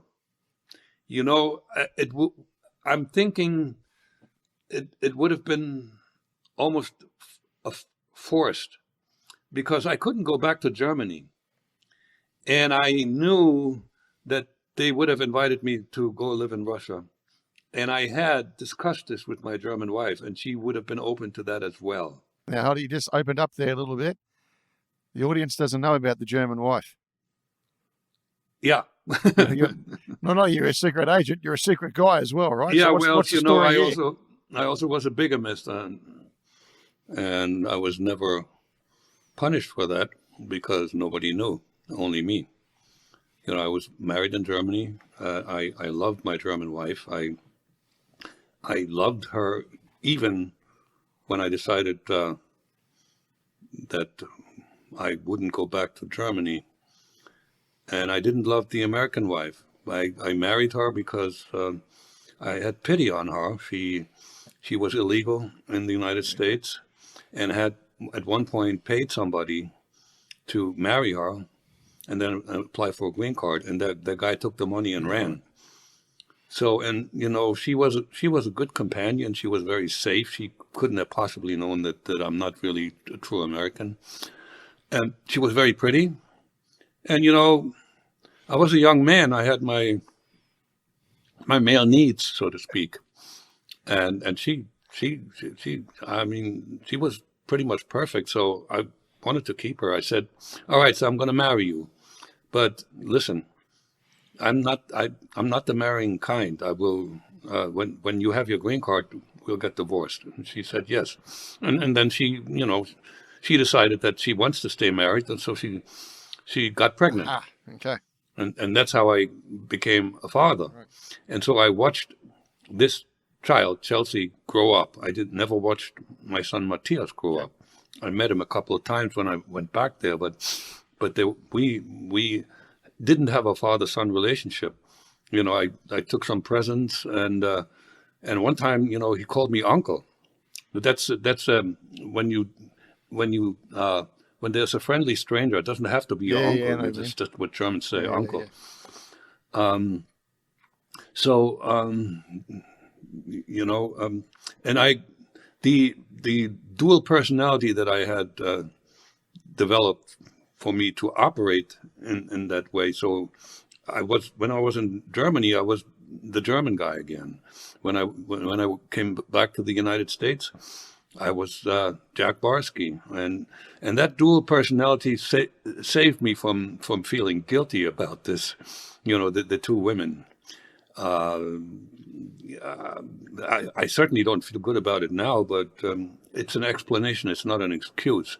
But this kind of secret life, where you're supposed to live a normal life, almost forces you to do these things. If I'd stayed single and hadn't dated anybody, I would have been a freakish asexual person, right? Yep. I understand.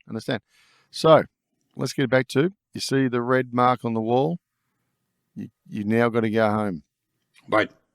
You weren't coming home. As I said, I'm going to work, and my brain was not functional.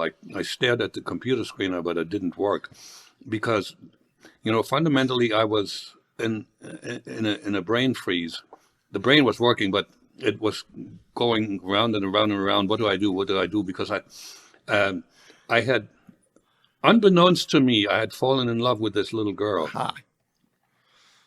And that is the moment in my life that changed everything. When, because more than just me eventually becoming an American, but I actually joined the human race.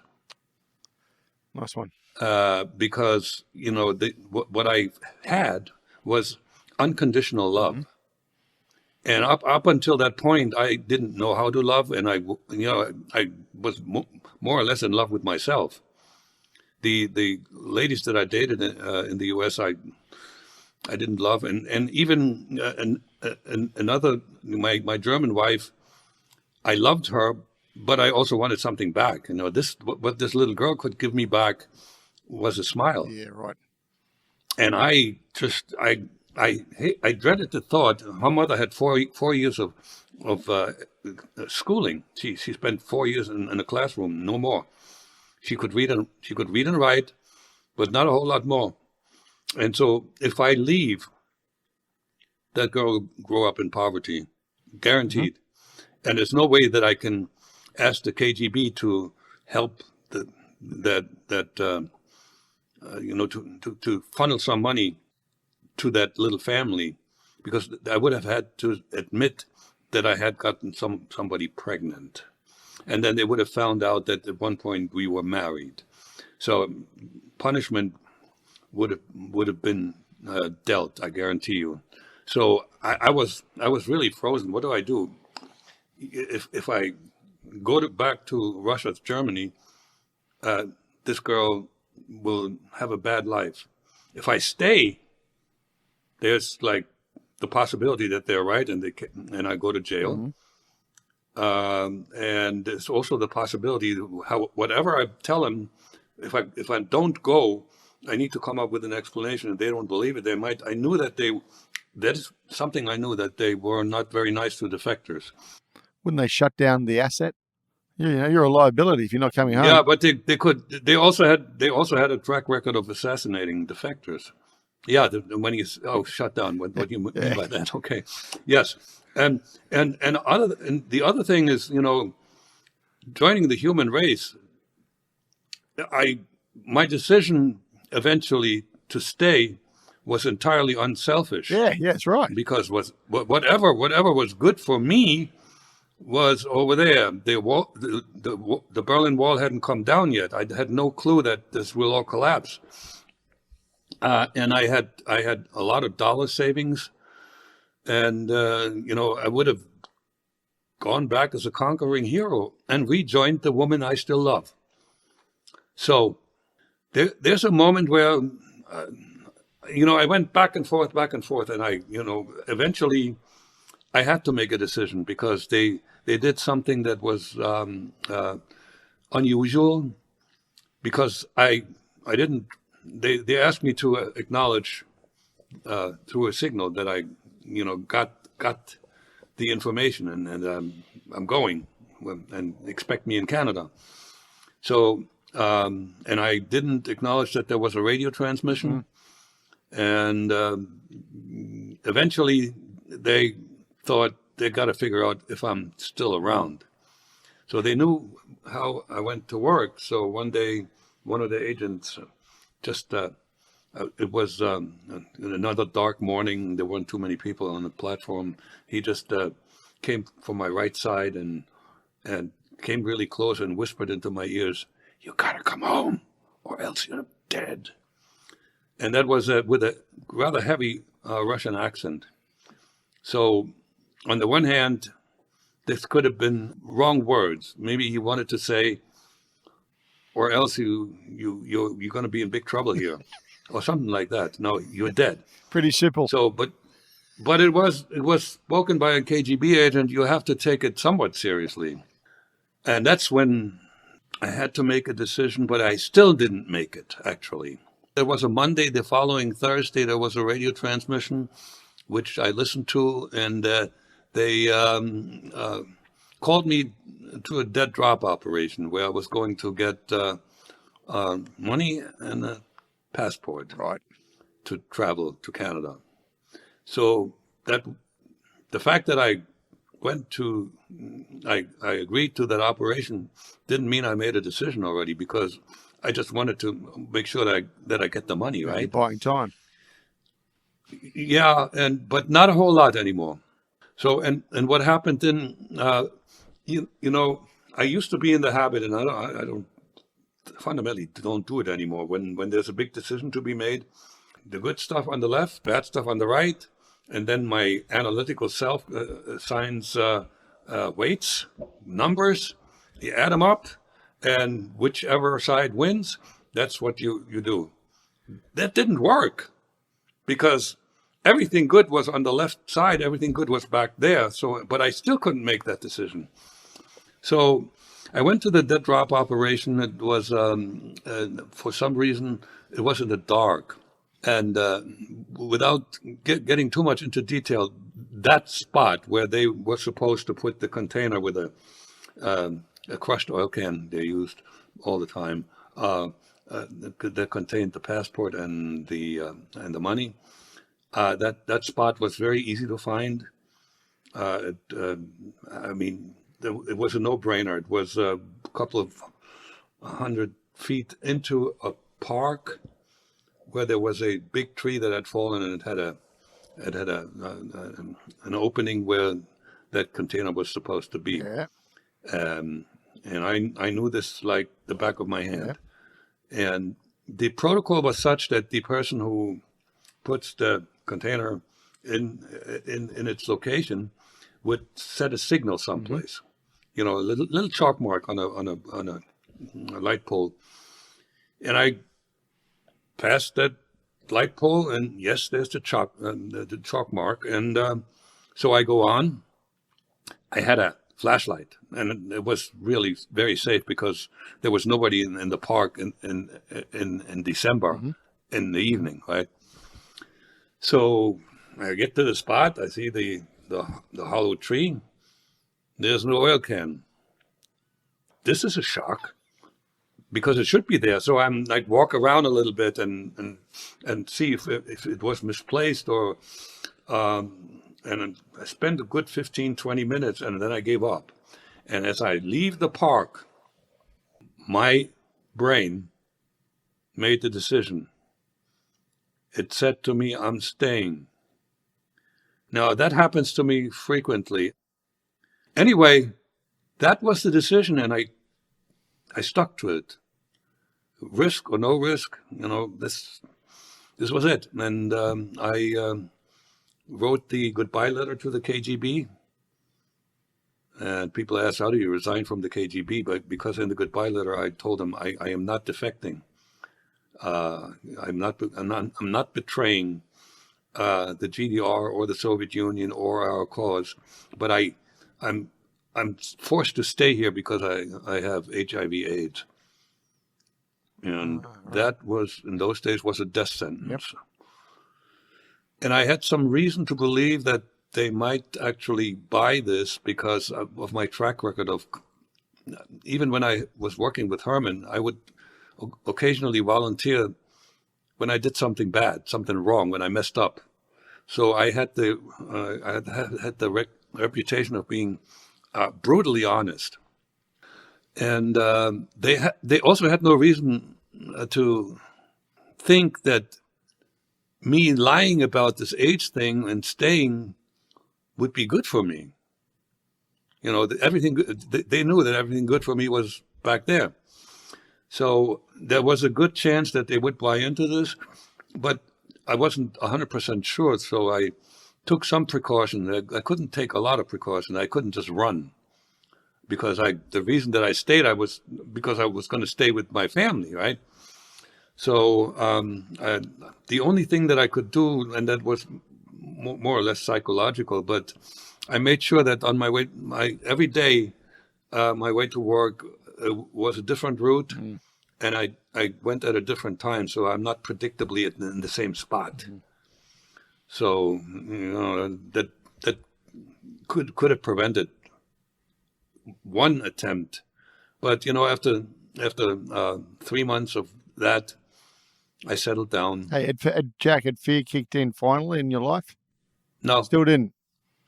It's look, and in the book I dead men can't talk, Jack, as you know, right? They can't tell stories. Yeah, I know. I was able to numb myself. Okay, and in the book I call it execution mode, when I focus only what I need to do and not think about what could happen. Okay, right.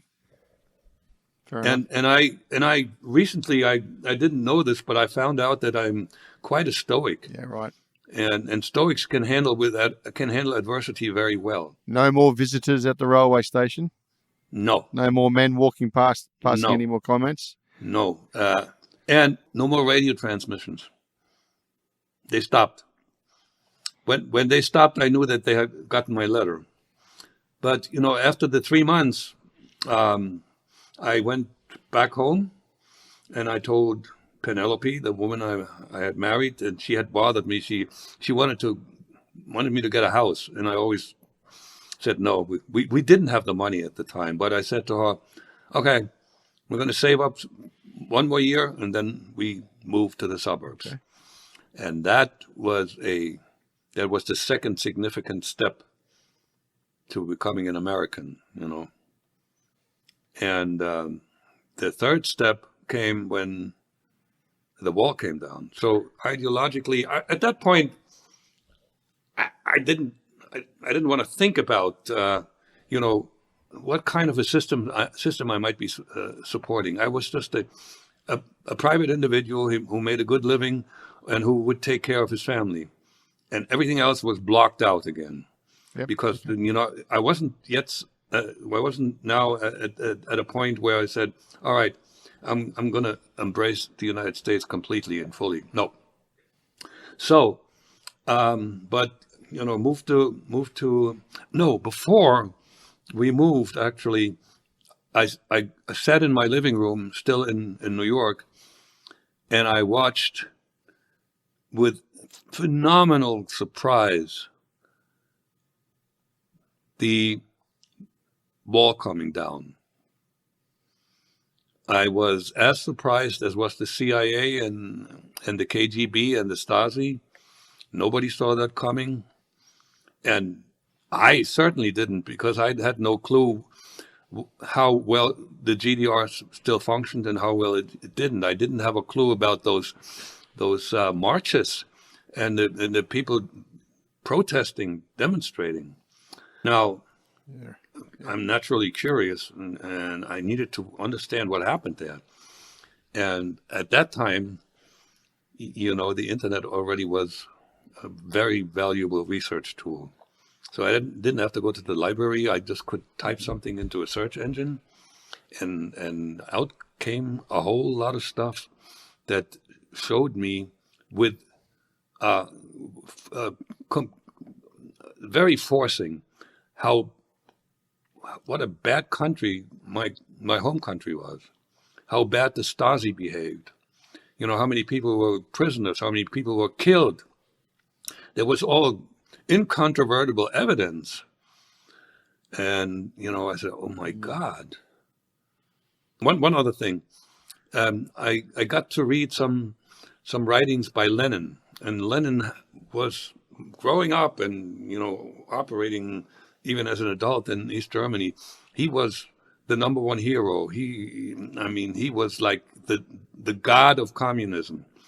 He sacrificed his health and his life to help the world to become a better place. So now I'm reading an unredacted section, because we got redacted texts. And in one section, he was saying, he was telling his folks, we need to execute about 100 kulaks. We should hang him from the trees by the road, so everybody knows that wealth is very dangerous to your life. So I paraphrase. And I went, the shit word came out again. And this was against all the morality that I had in me, that was completely misplaced serving communism. And so in a very short period of time, I became as strong an anti-communist as I had been a communist, because I had to admit to myself that I served the devil. And then the Soviet Union collapsed, and more information came out about the KGB, and there was no choice. I wasn't completely American yet, but I was going to stay in the United States and, be a private citizen. I still didn't feel like going to the FBI, because I was afraid I would go to jail. And there was a good possibility I would have. So how did you get caught? Okay, so unbeknownst to me, of course, it happened in my life quite a bit that there were, when I thought I was in charge of my life, that there were people doing something in the background that had a significant impact on me. So there was this fellow who had a senior position in the KGB archives. And he had a son who fell ill, and it was a rare illness for which treatment was available only in the West. And he asked if he could take his son to England, and he was permission denied. So he started hating the Soviet state with a vengeance. And speaking of vengeance, so he figured out the only way he could do damage is if you take information out of the KGB archives. And he smuggled this out. He hand wrote on small pieces of paper and smuggled these pieces of paper in his underwear and in his socks over years. And he had a dacha, and he put this all together and transcribed this and typewrote it and buried piles and piles of paper in his dacha. There were supposedly 5 suitcases worth of printed stuff that he offered MI6. The Soviet Union was already gone, but if Russian intelligence had gotten wind of it, this guy would have been executed. So he went to one of the Baltic countries and went to the embassy, and they managed to get this stuff out of Russia. And your name was on there. My name was in it, Jack Barsky, illegal agent in the northeast of the United States. Well, with that information, there weren't too many Jack Barskys, and the one who got his Social Security card at the age of 34, that was him. Okay? So, and unbeknownst to me, they were like, they didn't know. All they knew about me, where I lived, and that I was a highly trained agent, because I had at that point, I had been in the U.S. undetected for 16 years. Right. And when they finally came to me and introduced them, it was 19 years in my mind. So they were concerned that I might be running an agent and a mole in the U.S. government. Mm-hmm.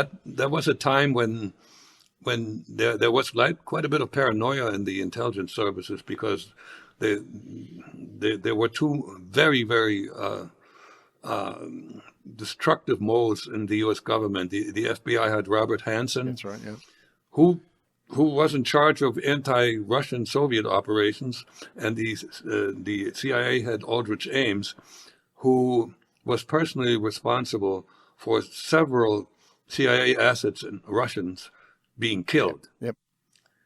And both organizations failed to be a little more careful to look at their employees, because both of them were engaged in behavior that were red flags. Like Ames, for instance, spent money that he didn't have. Yeah, right. And so he said, well, that money comes out of Brazil, because he was married to a Brazilian. But I've been once to a nuclear plant, and they shared with me how security works at a nuclear plant. They run every employee through a background check every 2 years. They watch for behavioral changes, like whatever. It could be all kinds of things, changes in pattern. And they even check on, they get references on the references that these people provide. Yep. So this is what an agency like the FBI and the CIA should do. But it's like the blue wall of silence. All of us, we're all one elite group, and it's not possible that one of us could go rogue. Yeah, right. Well, it has been shown throughout history that it is possible. Hansen did it because he resented his treatment. He thought he should be treated better. He was a better agent, and he was miserable. Ames did it for money. So so there was this possibility that I was running a mole. So this Russian guy did it for revenge. Yep. Okay. Yep. All right. So who gets the intelligence? The CIA on you or the FBI? The FBI. Okay. How do they go about it then? Well, as I told you, they knew that I was a well-trained agent, and they pretty much knew that the skills that I had acquired, if I use them, I would find out that I'm being investigated. They were smart enough to know that. But what they didn't know that I had stopped any of these measures. None. I was home free. Okay, I knew that nobody would find me. But I hadn't thought of the idea that somebody would betray me. By the way, if this guy were still alive, I would reach out to him and drink a beer with him and get on my knees and thank him. It's another irony of my life that the betrayal was actually very good for me. The FBI initially like stayed away from the spider's web, so to speak. They watched me from a distance. And when the house next door, I lived in the country in Pennsylvania, when the house next door was on the market, they bought it and moved 2 agents in there for a while. The idea was to, get a little closer to me. And they thought maybe the female agent should make contact with Penelope, but they decided not to do it. So they just did the visual. They didn't even follow me when I went to work. It was all very stealthy. There was a situation where somebody took a photograph of the front yard of the building where I worked, and I was walking around with my friend Gerard Boo.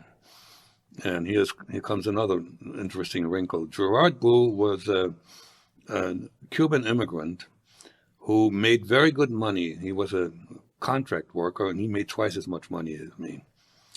And so he had bought an apartment that he had rented out to a Soviet diplomat. And they found that out. Now, alarm bells, FBI. Oh, my God, this is an international spy ring. And so they harassed my friend, and he got really pissed off because he had nothing to do with the Soviet agents or anything. But they thought, he was part of that. And then Penelope once traveled to England to visit her uncle. MI5 followed her. It was another thought, because the illegal set had a tendency to marry foreigners and then bring them into the United States. And all of this was pretty much denied to be close to the truth by the lead agent, who spent a lot of time watching me from a distance, about maybe a quarter mile away on a hill. He was sitting there with binoculars and a book with pictures of birds, because he was playing like a bird watcher.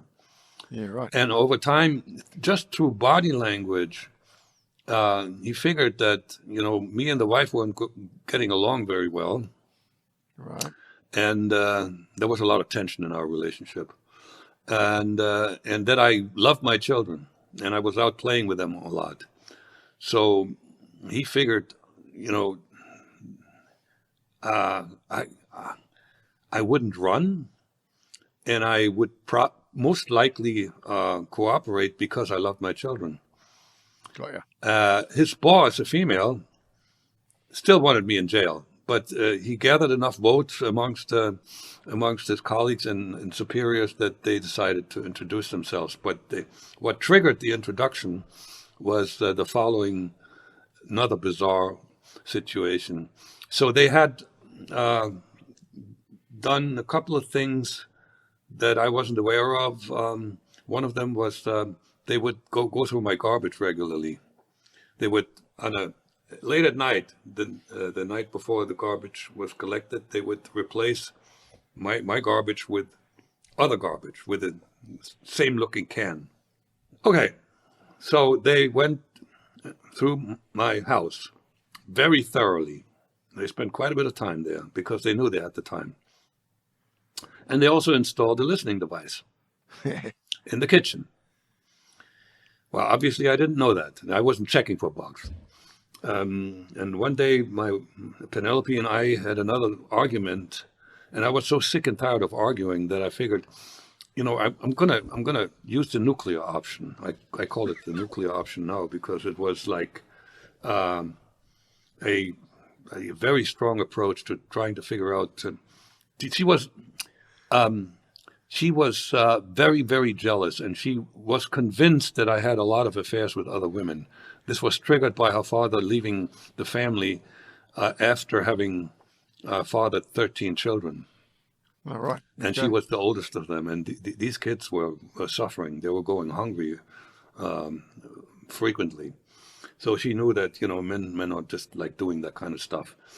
And I tried to convince her by sharing my past. I said, hey, listen, I gotta share something with you that should convince you that I am on your side, that I love taking care of you guys. I love Chelsea, and I would never do anything to hurt you.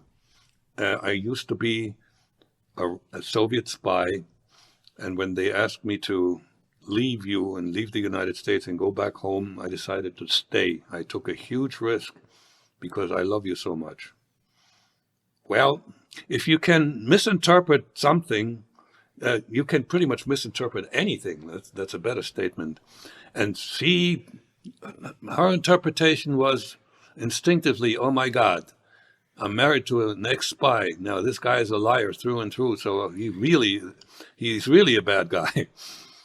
And then she was also scared. What happens to us now? She didn't talk any about this, but it truly backfired, and that was fundamentally the end of our marriage. Eventually, I had to get a divorce. I'm not going to share with the listeners or the audience what triggered it. This is not the occasion when I should badmouth anybody. So you've said it out loud. Yeah, I said it out loud and not aware that there was somebody in an FBI office listening to my confession. Yeah. Right. So pretty soon thereafter, they arranged a situation where they could intercept me, not arrest me. They could have got, if they wanted to arrest me, they could have come to my house, right? Put me in handcuffs and off. No, they detained me with the intent to ask for my cooperation. And that required me to not go to an office, not go to my house, but go to a neutral site, and that was a motel where they had rented, there were two wings, they were at a right angle, they rented an entire wing. So not to be disturbed by any other people in that hallway. And they intercepted me at a toll booth, at a crossing of the Delaware River. Oh yeah. And they had rented themselves a state trooper to make it more believable. So I'm putting the coins in for the toll, and then I'm easing out of the toll booth, and he stands there and he waves me over and says, sorry, sir, this is a routine traffic stop. Could you please step out of the car? And as I'm stepping out, I still had no idea that this would be another life-changing moment. And the lead agent, his name is Joe Riley, he came up to me from my right, and he flipped open an ID. And I didn't even look at it. I knew right then and there, instinct said, okay, the gig's up. That's the FBI. And he confirmed that by saying, we're FBI, we would like to have a talk with you. And the feedback that I got, he's now a good friend, and he shared a bunch of things with me that what he experienced from his end. And what he experienced, he was looking at somebody with a face that was white as the driven snow. Because in this one moment, my entire past came back. And it wasn't a really good picture, because I already knew that I had committed crimes. I already knew that I had served the wrong cause. I mean, it was all really shitty.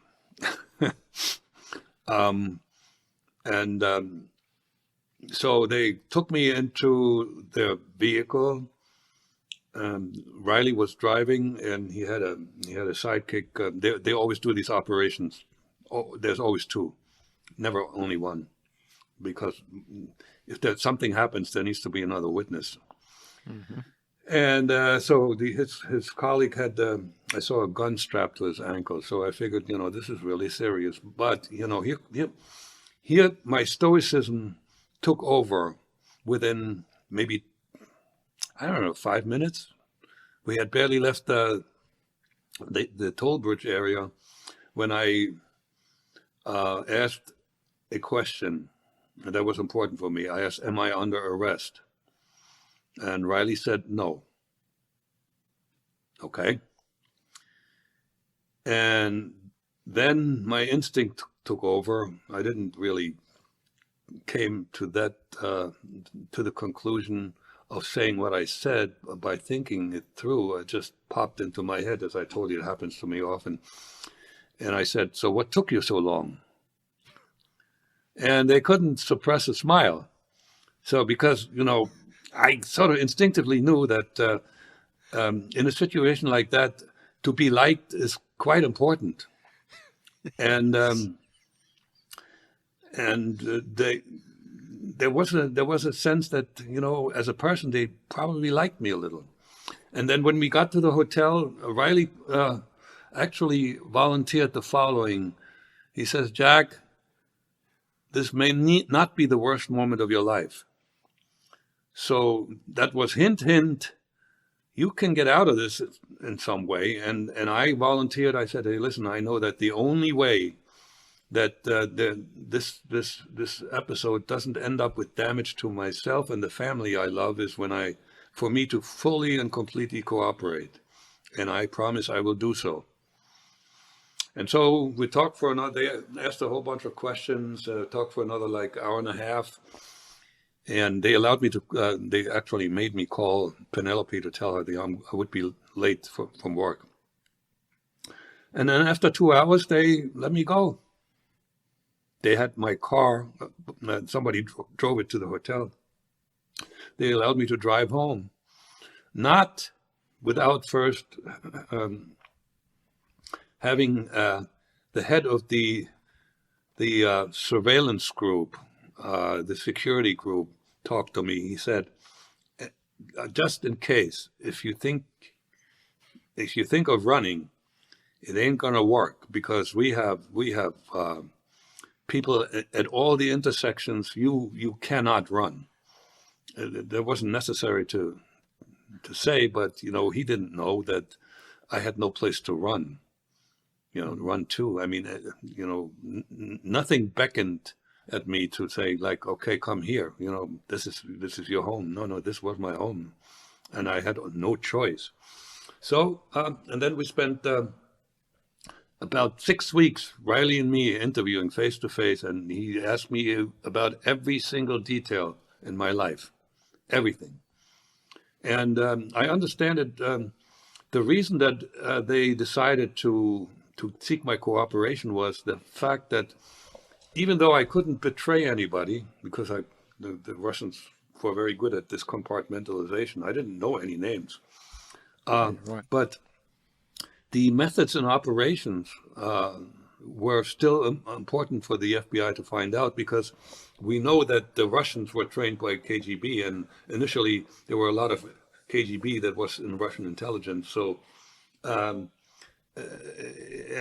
there's a lot of tradition, and I guarantee you that the FSB and the SVR still have that heritage that they inherited from the KGB.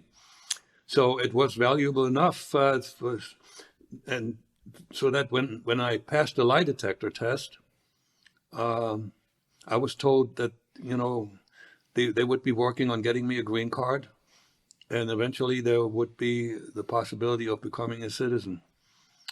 And because Joe Riley made the right call, he got a commendation from the director of the FBI, because at the time, that investigation was #1 on the list of counterintelligence cases in the United States. So it was a high-profile case, and Riley did well, and we became really, really good friends. It's another. Was there a sense of relief? Oh, you bet. Now, There was let me tell you, until I passed the lie detector test and they told me it's all good, these 6 weeks, I was stressed out like you wouldn't believe, because I didn't know what's going to happen.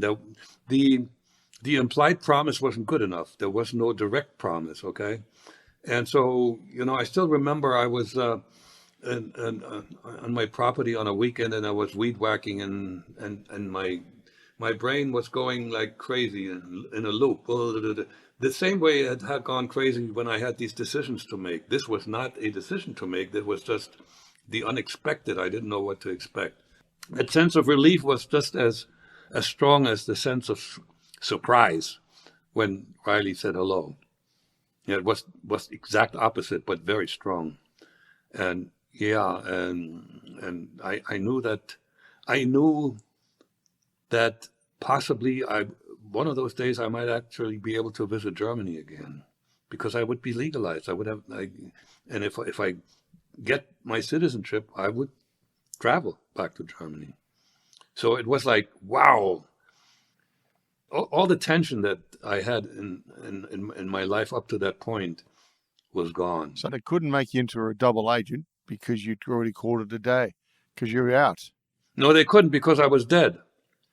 They told my German family that when they told them about, when they actually handed my German wife a portion of the money that was saved under my name, and the Order of the Red Banner, she still owns that.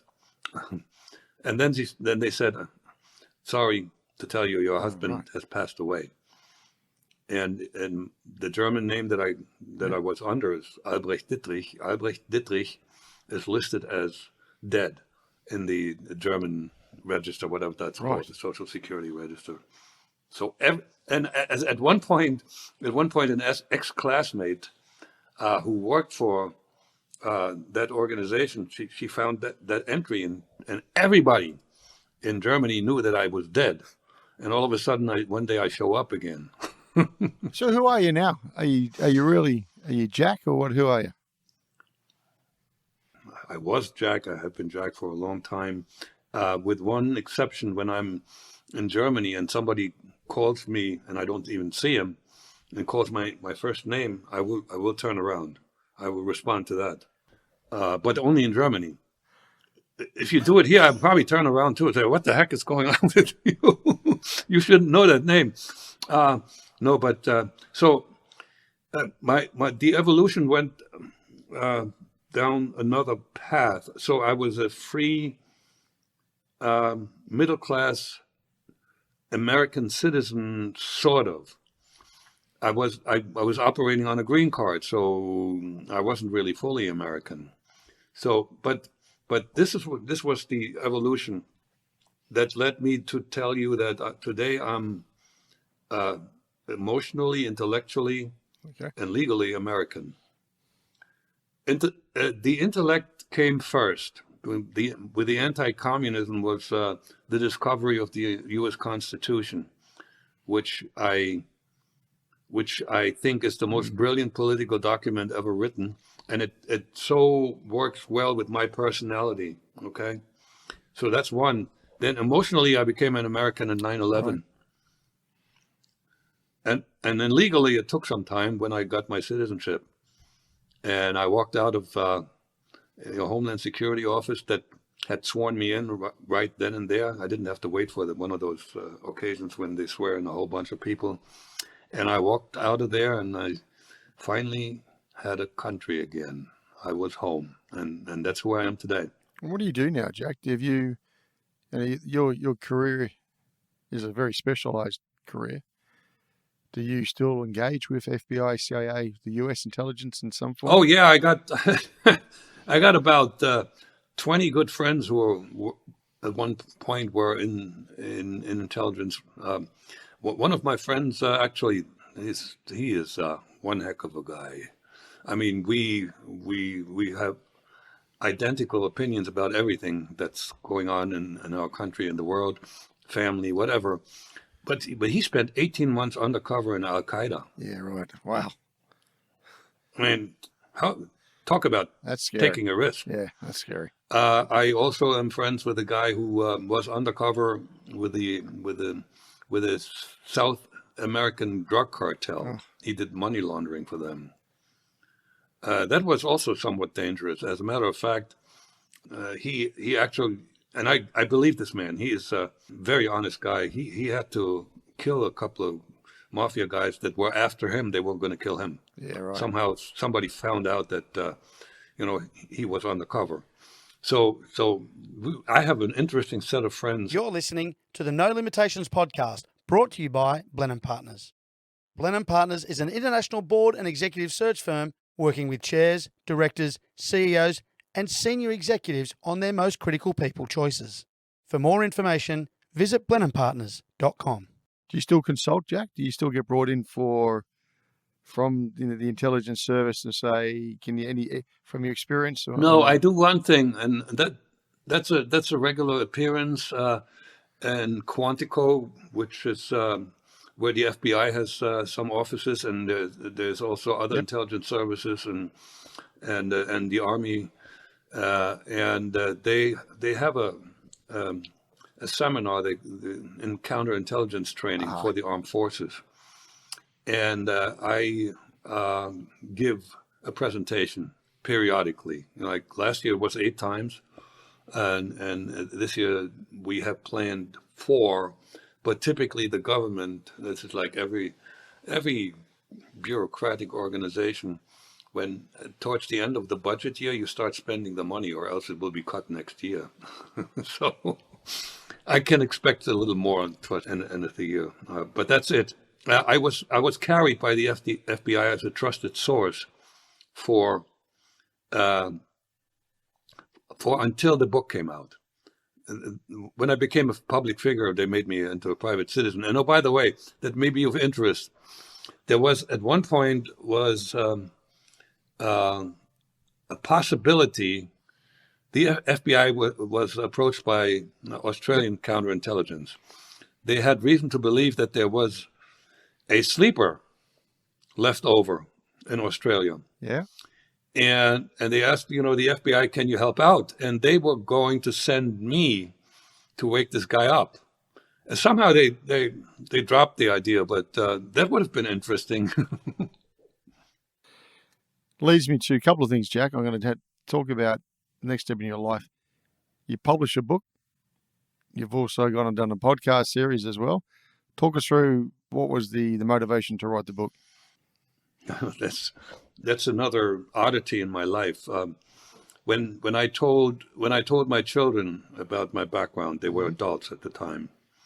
My son went from, my dad is just one of those bureaucrats. He sits in an office and talks all day, to an international spy, and he blurted out, "Dad, you got to write a book. You got to write a book." I says, "I don't know if anybody's interested." And then my daughter chimed in. He said, "Yeah, you should try." And she consulted a college professor how to go about, and he said, "Well, you need to send your information to book agents who operate in true crime, in the true crime arena." So I got from this professor, I got the names. I emailed them with about half a page, maybe 3/4 page in the email about my background, and asked them if they would like to represent me. And I got no responses, with one exception. The guy said, "I can write the book for you for $20,000. They didn't believe me. Now, I know now that they didn't believe me, but I thought nobody's interested in my story, so I dropped the whole thing. Right. Okay. So now this is how it came about, and it's another indication that my life was influenced by the action of others in a big way. So a number of things had to happen in sequence that were highly unlikely. First of all, and I hired my now ex-wife, and the moment she showed up at the office, I fell in love. I mean, and I had no business pursuing a young lady who worked for me and was 23 years younger. Right.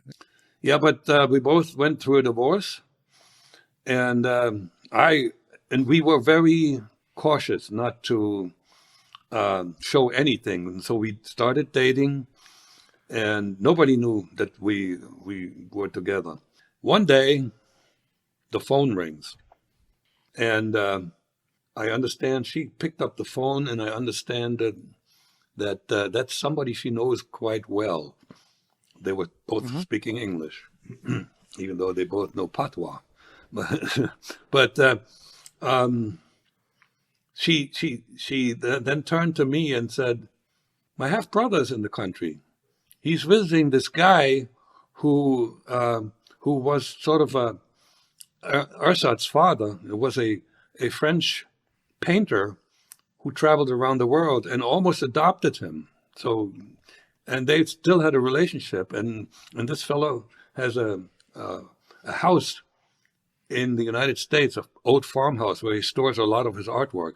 So he's visiting him. And then she says, "Where's Hudson?" I said, "It's about an hour from here." So that's another rather interesting coincidence. Okay.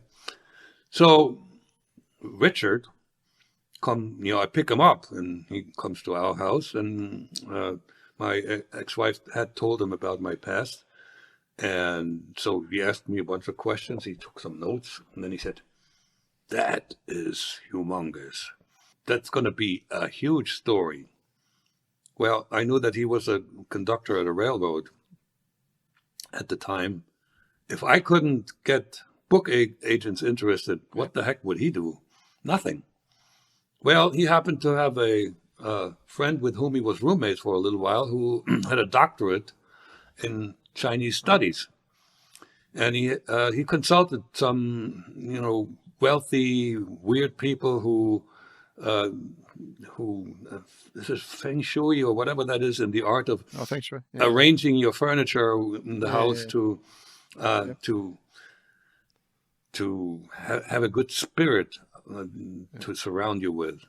And one of his friends, or his clients, was one of the number one female journalist for Der Spiegel.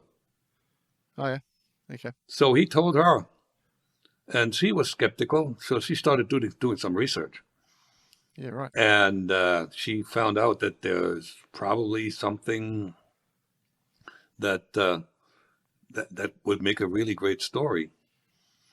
So my ex-brother-in-law arranged a phone call, and she said, "I would like to talk to you, interview you." I said, "I can't do that. I'm not even an American citizen yet. I need to. I can't go in the public before my slate is clean."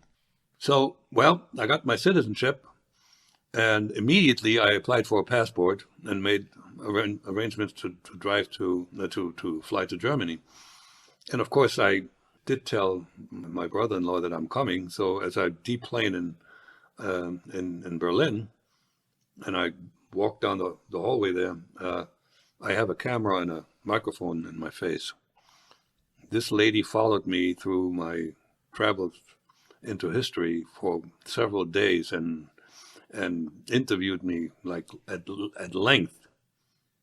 And then another coincidence, she had met Steve Croft of 60 Minutes at a conference 2 years prior, and they were in contact, and she did something that no self-respecting journalist would do. She gave away a scoop. Story. Right? Yeah, right. Yep. She called him up and saying, "I got a story for you." Now, I found out the reason why she did that, because Steve Croft was the only journalist that Barack Obama had granted face-to-face interviews, and she wanted Obama. Never got him. Right. So when I come back from Germany, I get a phone call from the producer of 60 Minutes by the name of Dragan Mihailovic, and he said, We found out about who you are and your past. We would like to come visit you and talk about what we can do together. So that I discussed this with my ex-wife, and I said there's some risk that I would lose my job over this, even though I haven't done anything wrong. I haven't broken any rules. I made sure that when I went in public that it should be okay based on company rules. And she said, "Go right ahead. I think God wants you to do that." So we did it. Took a phenomenal trip to Germany. There was a camera crew, and my 2 children came with me. And it was all, CBS paid for that. So that was great. I could show them where I grew up. And we met the siblings too. I have a picture where all 4 children and I are together. Okay. So, and when I come back from that trip, hold it. And when 60 Minutes aired on a Sunday, on Monday, the general counsel of the company I work for called me into his office and said, Jack, we watched 60 Minutes. You are now on paid leave until further notice. Right. Okay, so after 2 weeks, I got a note from the lawyer that I was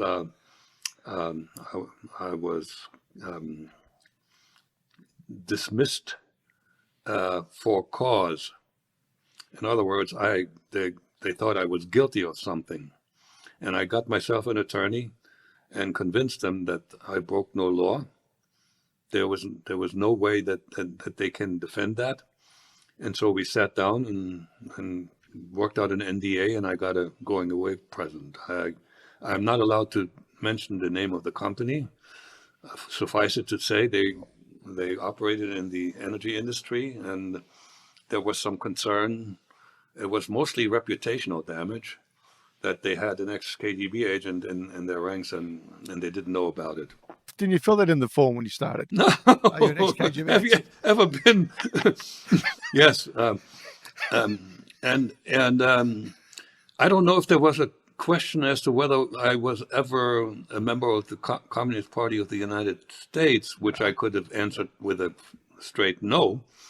But have you ever been a member of a Communist Party? That would have been, if I said yes, I don't get the job. If I say no, I broke the rules. I could get fired. So I got lucky that way again. And again, my life changed one more time drastically, because now I had to find out how to make a living. Did the 60 Minutes do you well? It had altogether, it was repeated twice, and it had 15 million viewers altogether. But 60 Minutes, just like the BBC, do not pay. Yeah. They don't pay, but I'm now out in public, okay? Yep. And at that point, the book agents became very interested. Right. And so I pretty soon I had a contract to write a book. But the other thing, and I didn't know that I was a good writer, but I am. I'm a very good writer. I've been told many times by people who know what they're talking about. Yep. Deep Undercover is the title of the book, and it got a 4.6 rating on Amazon. Yeah, that's a good book. Which beats Harry Potter by 0.1. Anyway, but then my pathological optimism kicked in when I told my daughter and my ex-wife, you know what, I'm just going to do some public speaking and make money that way. All right. Well, look, I'm lucky enough to be speaking with someone like yourself today, and I'd be silly if I didn't ask a number of questions around geopolitics and what's happening out there. Sure. Based on your experience. All right. What are we seeing in terms of U.S. leadership? We got leaks, Jack. Man, we are doing a horrendous job protecting secrets that should be protected the way the nuclear plants protect their facility. You know, the Ames and the Hansen story. They're a several years back. They're still alive in jail, but just what happened this past week, that some minor IT employees who works on contract for the Air Force, I believe, was able to get his hands on highly secret materials of what the CIA had done and knows, and methods and operations, and shared this with his group of nerds who are not very functional in society. He just wanted to impress them, and somehow it got out, and now it's a big scandal. And quite frankly, I am not happy with the way our federal government is responding to this. There should be outrage.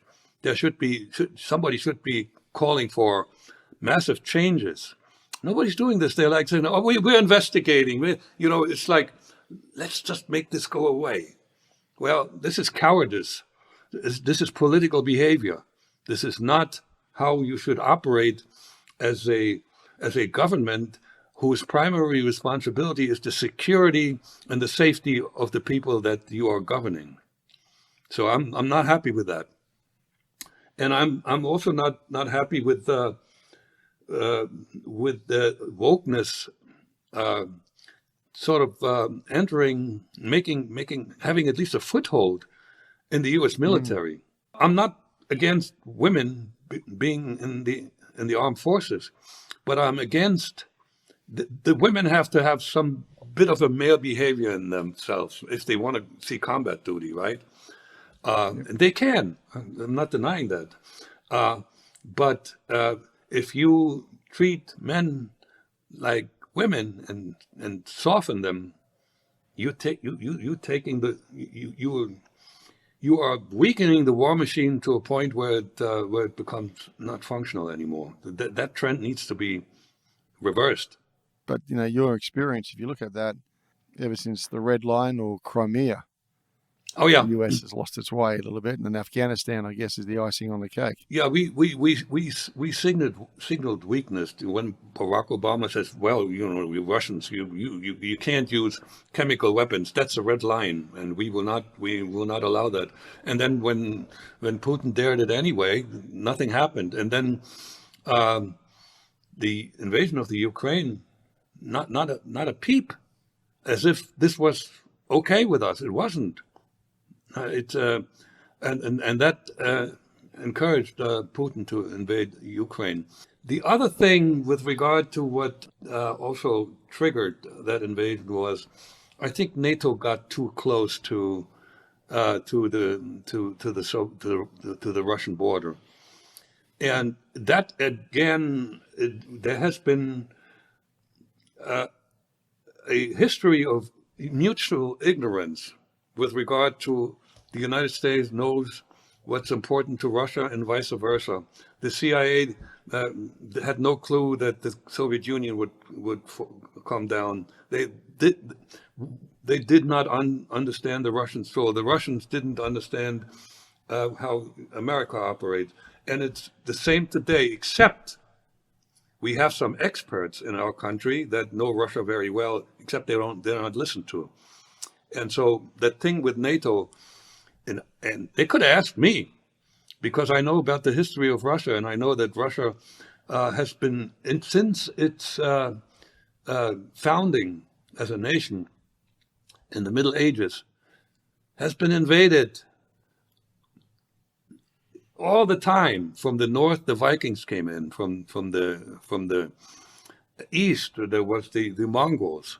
The south, the Turks. And then, yep. Did I say east? Yeah, and from the west, yeah, you did. Yeah. From the west, it was Napoleon, and of course Hitler. So there is the Russian, and I call that the Russian national DNA, has a huge gene that says paranoia. We're afraid because we've always been attacked, and that's the truth. Now, so it is. I think even that paranoia is also part of Vladimir Putin's DNA, but he has a leverage to have his country follow him by blaming the West for everything that's not really working very well in his country. So they know that there are some villages not too far from Moscow that have no electricity, and they know that that they can't get their hands on decent goods, and life is not that great. That's not the Putin government fault. It's the fault of the West that are strangling Russia and are getting ready to possibly invade. And that is a very, very strong argument. So when people say that, when the war started and people were predicting that the Russian people would rise up when the dead bodies are coming home, and when life would get even tougher, the majority of the Russians still support Putin's war today. How much longer can the Ukrainians go? I just don't. Yeah. I just don't know. If NATO continues to support Ukraine and provides the weapons that Ukraine needs, it could go on for a long time, and just maybe. I mean, this war could go on for an immeasurable period of time, unless maybe there's some reason trickling into the thinking both of Putin Yeah. and Zelensky, because the determination of Ukraine to fight to the last person is still there, and they're not willing to give up some land to save women and children. The lines are so hard that I don't see any quick resolution, and unfortunately, that war is a danger to the existence of humanity, because I'm not thinking that Putin will purposely explode a nuke, because he's not suicidal. However, there's a possibility that he goes completely nuts, and then there may have been others who are not suicidal and would stop him, because I don't know what their regimen is, and how a nuclear weapon can be fired off by President Putin pushing a button. The technical circumstances require some army person, and maybe 2 or 3 of them. So, but what I'm more concerned with is as the tension increases, and American politicians are screaming that Putin is a war criminal, and in an atmosphere like that, eventually there's a possibility of a accidental release of such a weapon. We had this during the Cold War. We had these situations, and the other thing I'm worried about is, how well maintained the Russian nuclear arsenal is. It's very old, and Yeah, right. we know that the Russians already have been sending dated conventional weapons into that war. So there's a lot of danger to the world. Jack, you and Mr. Putin share one thing in common. You both came students of the KGB. You've got better insight than most people on this planet. How does he think? What motivates him? What should we be looking at, bearing in mind where the world is at now? The one thing I want to start answering, that you didn't ask that question, because people have asked me what he learned in the KGB that made him such a strong force in Russia, and I say he didn't learn that. That was some quality that he had. What he did very well, he networked. Because actually, from a classic KGB agent summary, you wouldn't put him in the top league, would you? He wasn't an operative. You don't put your best agents in a friendly country. He was like Herman. He was a middle-level bureaucrat who did a little bit of spy stuff on the side, but that he used that time very well in terms of setting himself up for the future. So we both had this one thing in common. When it was a true statement, the West overestimated the KGB to some degree. But when there's a secret organization, you don't know what they're doing, right? So here he is in Dresden, in the southeast of Germany, and this was just before the wall came down. Yep, read about this. There were demonstrations. And some of those demonstrations stormed Stasi offices, and they destroyed stuff. and some of them saved stuff for the future. And there were demonstrations in front of the place where the KGB was located. And there may have been Soviet military too. And that got a little dangerous. There was a potential that those people would just, enter the building by force. So here's Vladimir Putin, and he called Berlin, and he asked for permission to use firearms if they are being attacked. And when he checked with Berlin, he got the following response: Moscow is silent. So in a very brief period of time, Putin was working for, who had worked for a very powerful organization, was powerless to control a crowd. So that was a sign of phenomenal weakness, he figured, and fecklessness.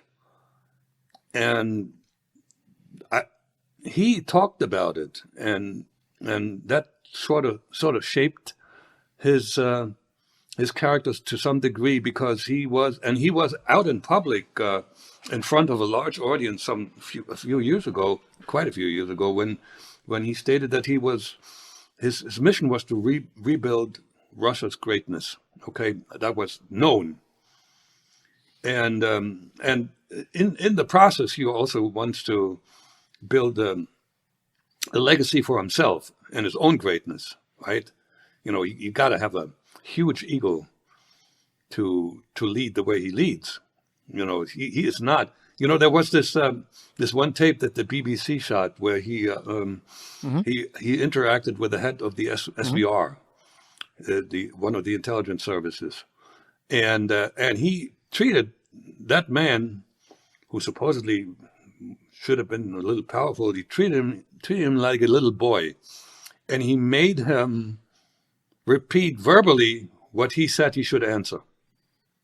Okay, so that's a huge ego, and there's a lot of narcissism, and there's also quite a bit of anxiety, fear, because that famous picture where he's sitting on this long table with the, I think, the French. Yeah, I think it might be. Yeah, I think it is. Yep. President, I think, and there's somebody who had some. I forgot what he was, but there's somebody who had personal access to Putin who fled Russia, and he told people that he's just very much afraid of catching a bug or a virus. So you don't know how widespread that fear is and how it extends to other things. There's a lot of speculation. I have been in touch with a fellow who has been studying Putin. He's a medical doctor studying Putin and somewhat of an expert in Russia from a distance. And that was maybe 6 months ago. He came to the conclusion that he still is of a sound mind. But, people sometimes do go crazy over time. And the pressure on him is pretty big. He must find a way to declare victory, or else his legacy is destroyed. It doesn't mean that he has to conquer all of Ukraine, but he must find a way to say, well, we did the job against all of NATO, okay? Because he tells his people that he's fighting with NATO. Well, I guess what we're watching is, the US is an ally of ours. We've just done a major agreement called AUKUS. That is a positive development. Well, and I guess the reason being is around the Southeast Asian waters and Asia Pacific, and as you know, we could be isolated fairly easy based on a Chinese Navy, which is increasing at rapid rates. But who knows which one the play is. The ideology, I guess, maybe, Jack, because I'm not a communist, but the ideology between the Russians and the Chinese, look at history, that hasn't been always the same. Yes, they've had some commonality, but not necessarily the same. Where is that relationship now? Well, it's a marriage of convenience. Okay. When you talk about that, there's an acronym that has to. I forgot. I can't name the countries in the right order. Russia, China, India, and they're sort of allied in some way. But well, you now got Saudi Arabia weighing things up as well. Oh yeah, well that's interesting now that. And again, that's a sign of American weakness because every country that. When you talk about New World Order, and that's nonsense. The nationalism is still dominant. Every country will do what they think is best for them. So does India. All of a sudden, allying themselves with Russia. That's the other country, by the way. Yeah. And Saudi Arabia thinks now that that they're better off being allied with Russia and making peace with Iran, even though they have been throughout history deathly enemies. Okay, so that's not a good sign, and then we're talking about the efforts, partially successful, of the Chinese to replace the dollar as the currency yes. with which to trade. Absolutely. And if Saudi Arabia and the OPEC buys into that, that will weaken the United States even more. And there is nothing done to change that. You know, the shitty energy policy that the Biden regime started is suicidal. Right. Because we are now buying oil and natural gas when we used to export this and used to be completely energy independent after having, been subject to OPEC determining how much they would sell us and how much it would cost. We became energy independent, and we have all the reserves to do it again. But there's nothing really aggressively done in motion to get us there. So I don't know how much of a window we have to reverse course. I'm typically, I told you, I'm an optimistic guy. Yeah. But I'm growing more and more pessimistic every day, and I try to avoid the news as much as I can, but I can't. So is the propaganda machine just as strong as it was when you were a young man? It isn't so much propaganda. It is the Chinese are throwing their economic power into the mix, and who enabled them to become that powerful as they are now? American companies, greed, and the U.S. government. The U.S. government, when the ping pong policy was underway, and there was Nixon and China were making peace, the Americans have this fundamentally idiotic belief that all we have to do is help countries show the way, and they will become like us. And we were sort of deluded that the Chinese would become a very friendly nation. The same way we were deluded when, and most recently, when Hillary Clinton declared a reset with Russia. That was naive. This is this messianic attitude towards the world. That we are America, we know how to live, and we tell all of you, and you will be better off. Sort of similar to the communist ideology. It's ideology. It doesn't work, and it has not been shown to work anywhere. It didn't work in Iraq. It didn't work in Afghanistan, and no matter where you try it, and it hasn't worked in Africa. You look at what's happening in Ethiopia. These people are killing one another like you wouldn't believe. The world is not a nice place, and has never been. But right now, it's worse than in the better days when the Cold War was over. Yeah, A lot of people are going to be listening to this, and I'm sure a lot of people to listen to your other stories. It's a pretty obvious question, and I'm sure some others have asked it. But, Jack, why has Putin, now that he's been powerful, 20 plus years, why does he allow an ex-agent still to walk around and talk about the old days? Why haven't you had that knock on the door yet? If he had an opportunity to send a message after so many years, he would take advantage of it, and that's the reason I would never ever. You offer me $10 million, I wouldn't go to Russia. There's also some neighboring countries where there's a lot of lawlessness. I would avoid Turkey, for instance, and the state of Georgia, not Georgia in the U.S., and a few other places. I wouldn't have a problem with the Baltic countries, even though they're physically close. But if I go to Moscow, I probably have an accident and fall out of a window, and the message will be, we'll get you, no matter how much time expired. Now, here's the thing, and I've discussed it with the FBI, and we are in agreement. The first thing needs to be considered. I did not defect. I was discovered. Okay, so and I was not a Russian citizen. I did not betray the motherland, which makes it less of a crime. Regardless, I was KGB, and if you can send a message, you will. But here's the thing that gets in the way.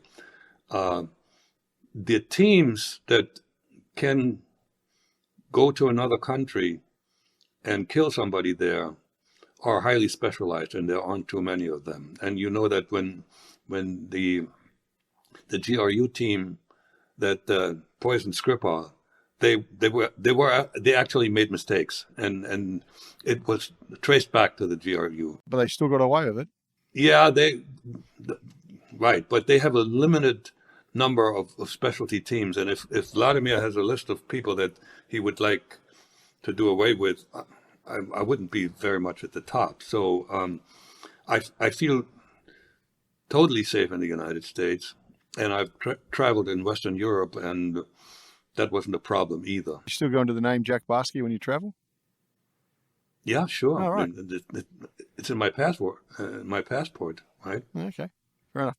Jack, if you're going to look back at that young Albrecht all those years ago, sitting in there that Saturday morning and a knock on the door and about to have a conversation, what advice would you give him now? Don't do it. Don't do it. And the reason I'm saying that, and Joe Riley actually wrote this in his foreword to my book. This kind of life will damage you in some ways. There's something that you cannot overcome. Like a minor thing, I get extremely nervous when somebody knocks on my door. When they ring the bell, it's different. When there's a knock, I like, oh, what? And the other thing that I should admit, the moment I stepped on the territory of the United States, that was, Chicago, I was extremely tense, and I wanted to go to sleep in the worst way. And I had bought a bottle of Johnny Walker Red at the airport, free of duty free. What is it called? Yeah. And I went to my hotel room and I drank half of it. I put myself into a coma. I mean, not literally, but I had a comatose-like sleep and woke up with a huge headache. But from that point on, I thought I needed alcohol to go to sleep, and I became a high-functioning alcoholic. I mean, I never missed a day at work. Never. No. And I didn't go to work with, smelling like this, but it was the habit in the evening. Well, that's not good for you. it took a lot of effort to get this under control. So don't do it. And the other thing is, I have friends now that are in their late 40s, early 50s, and they're really, really good friends and good people, and we meet, and I tell them that you are about 30 years ahead of me in terms of becoming who you could become. So it took me 70 years to get to a point where I think I'm there.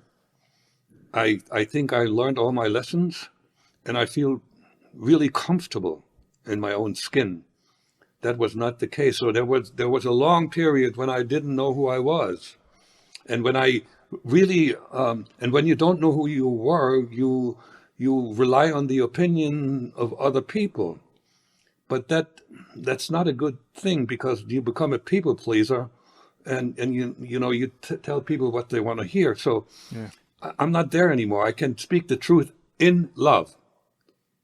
One thing I also learned is, not be negative anymore. It is illogical to issue negative signals, because when you issue negative signals, you get negative signals back. And that is fundamentally self-destructive. That took me a while. But I'm really there now. I talk with folks all the time, and they listen to what I'm saying, younger people. They say, oh man, that sounds interesting. And that detour cost me many, many good years. Well, Jack, this has been one of the most interesting discussions I've ever had. Thank you very much for your time. And on that, you've been listening to No Limitations.